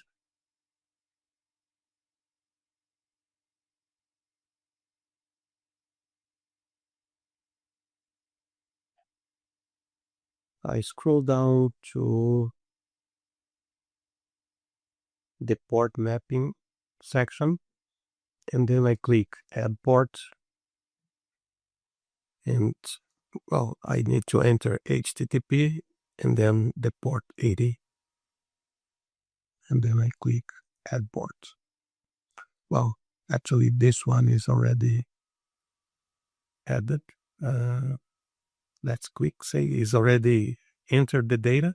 I will click save to create this mapped port.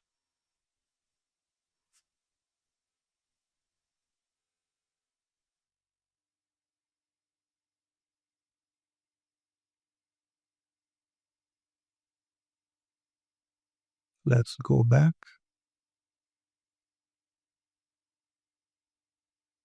And see.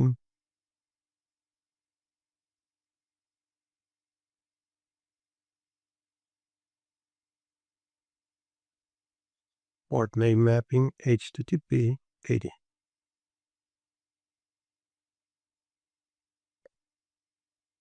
The next step is to reserve the load balancer's IP address. I will go to the VPC network IP addresses page. I will right click and open in a new tab, switch to that tab. And if I select external IP addresses, there are 3 IP addresses. Each one belongs to one of the virtual machines, and internal IP addresses also 3, one to each virtual machine.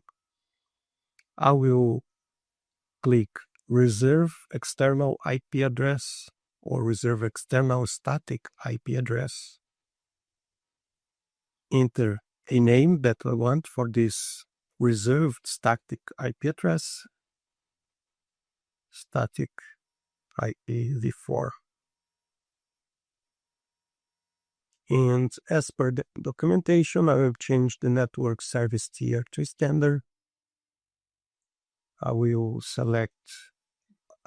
allow the regional as selected for this IP address. I will select the region where my VPC exists, US West 1.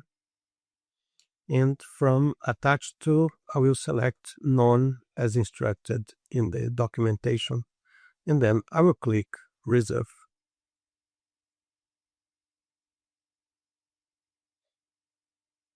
Now from external IP addresses, there are 4, and one of them is named static IPv4. Here there is a warning that is not being used by any service, and take care about the costs involved with IP addresses or reserved static IP addresses, because they are charged more when they are not in use by any service. Going back to the document and scrolling down, the next step is to configure the load balancer. I will scroll down to the steps, and now we have quite some steps to execute. But we need to start with the step number 1.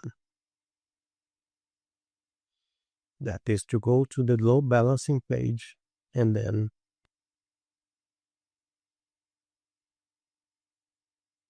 I will go to the network services load balancer.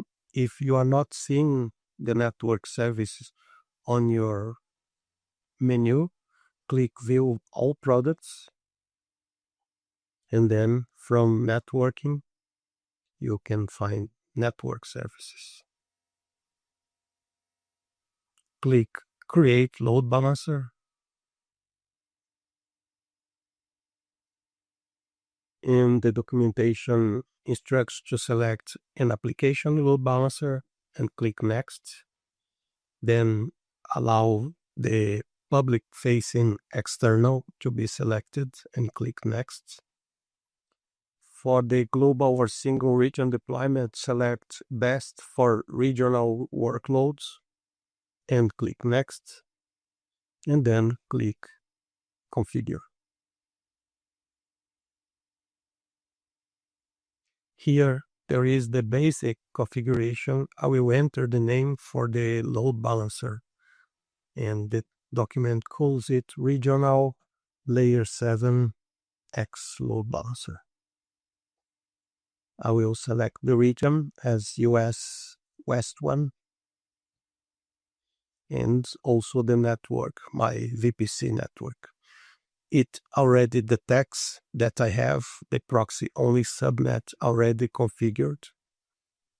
And then now I can go to the front-end configuration and name this front-end configuration as Layer 7 X Load Balancer Forwarding Route.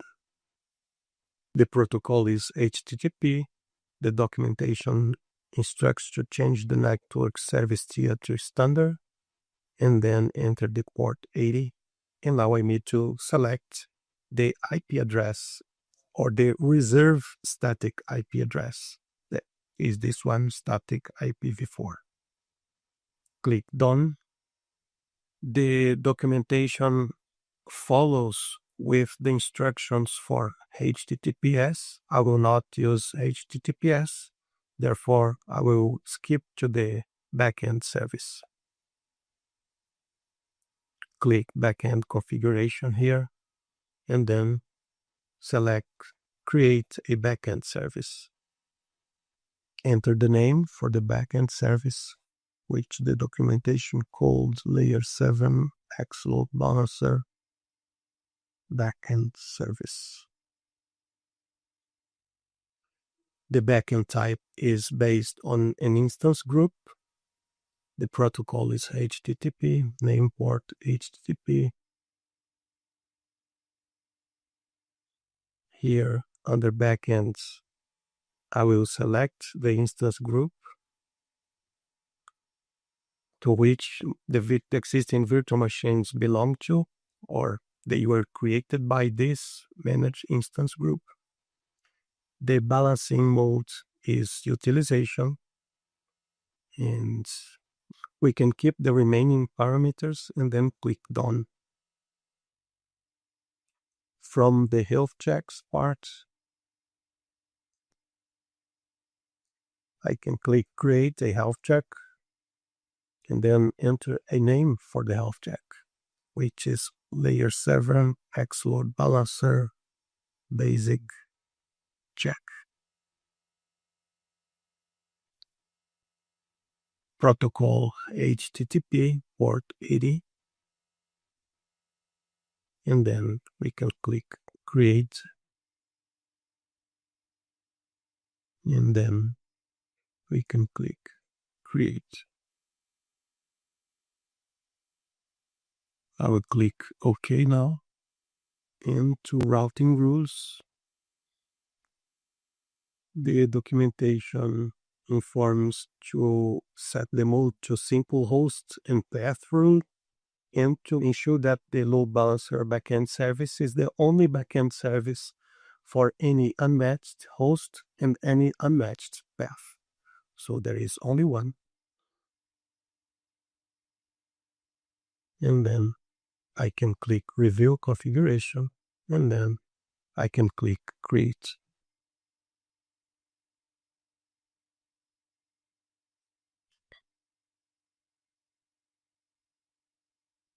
When the load balancer is being created, I will go back to the document, and then there are some steps to connect if you have a domain to connect with the load balancer. Since I don't have a domain, I will use the reserved IP address to try to access the load balancer and therefore the virtual machines. The next step here in the document is to test the load balancer. So in the load balancing page, select the load balancer just created, and in the backend section, confirm that the virtual machines are healthy. Let's go back to the load balancing page. Here is the load balancer. Let's check the backends. Here is the backend service. Clicking its name, it will show 3 of 3 virtual machines are healthy. So now I will go to the virtual machines again and check if I can reach them from a web browser, simulating requests coming from the internet to those virtual machines. Even though now I have 2 firewall rules allowing HTTP traffic into the network, those rules are very specific and they don't allow any requests coming from the internet to reach those virtual machines. Once I copy the external IP address reserved for the load balancer and I use that address in a browser tab,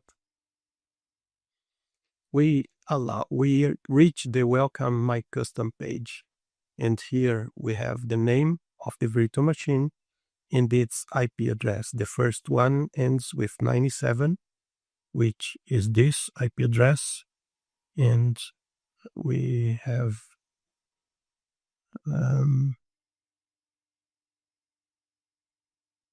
if I go to the virtual machines page,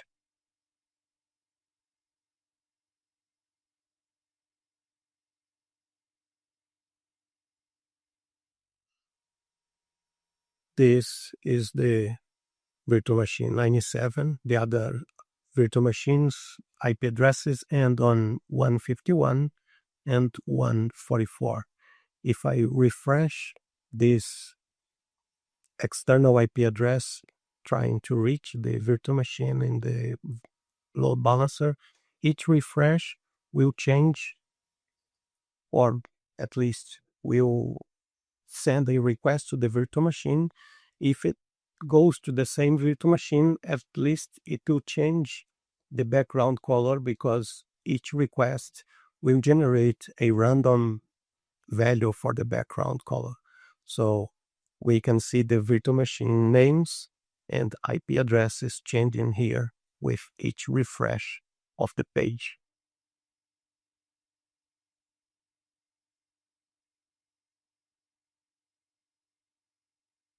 Going back to the documentation, there are some additional configurations I will not do in this lab. You are free to play with these configurations and try learning new aspects of the load balancers. Here, from the What's Next session, I will go to the Clean Up the Load Balancer setup. I click the link to open the document, and it states that deleting the project will delete everything with that project. But since I will reuse the virtual machines, the instance group, I will delete individual resources. And we start by deleting the load balancer itself. So if I go to the load balancers page, and here load balancers, I select the name of the load balancer and then I click delete. I select the other services that were created with the load balancer, so they are deleted as well, and click delete to delete them.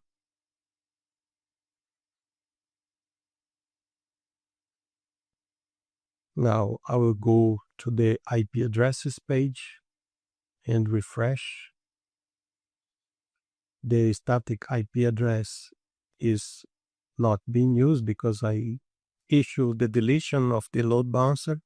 I can select the static IPv4 IP address and release this static address, so I am not incurring any costs for having this reserved IP address without use. Since I deleted the IP address, it doesn't make sense to use the IP address in a browser. It will show some error or will not receive any reply from the virtual machines. And if I test the virtual machines, they continue not reachable. And now I can go to the firewall policies and delete the two policies that were created to allow HTTP traffic inside the network.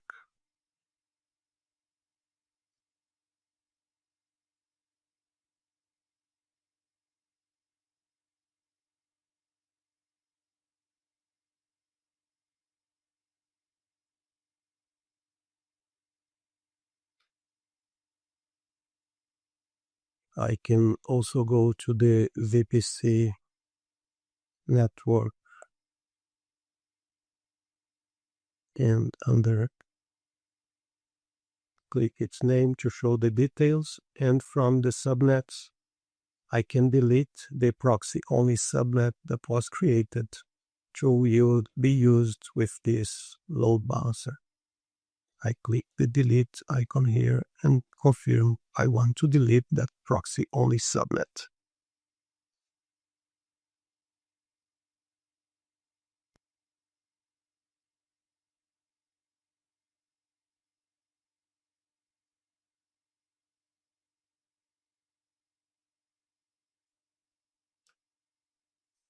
In this lab, I demonstrated how to set up a regional external load balancer. I used existing virtual machines that were created with a managed instance group, which used an instance template with a custom image, a network tag, and a startup script to be run on every boot of the virtual machines. Thank you for watching, and see you in the next lab.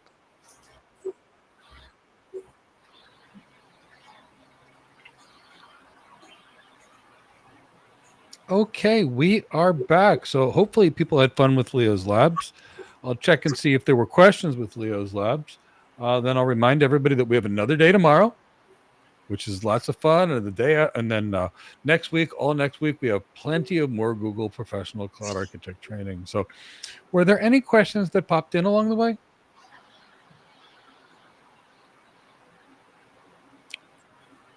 And then... Well, Mike, if I may, this load balancer was a regional load balancer. The backend virtual machines were in one region only.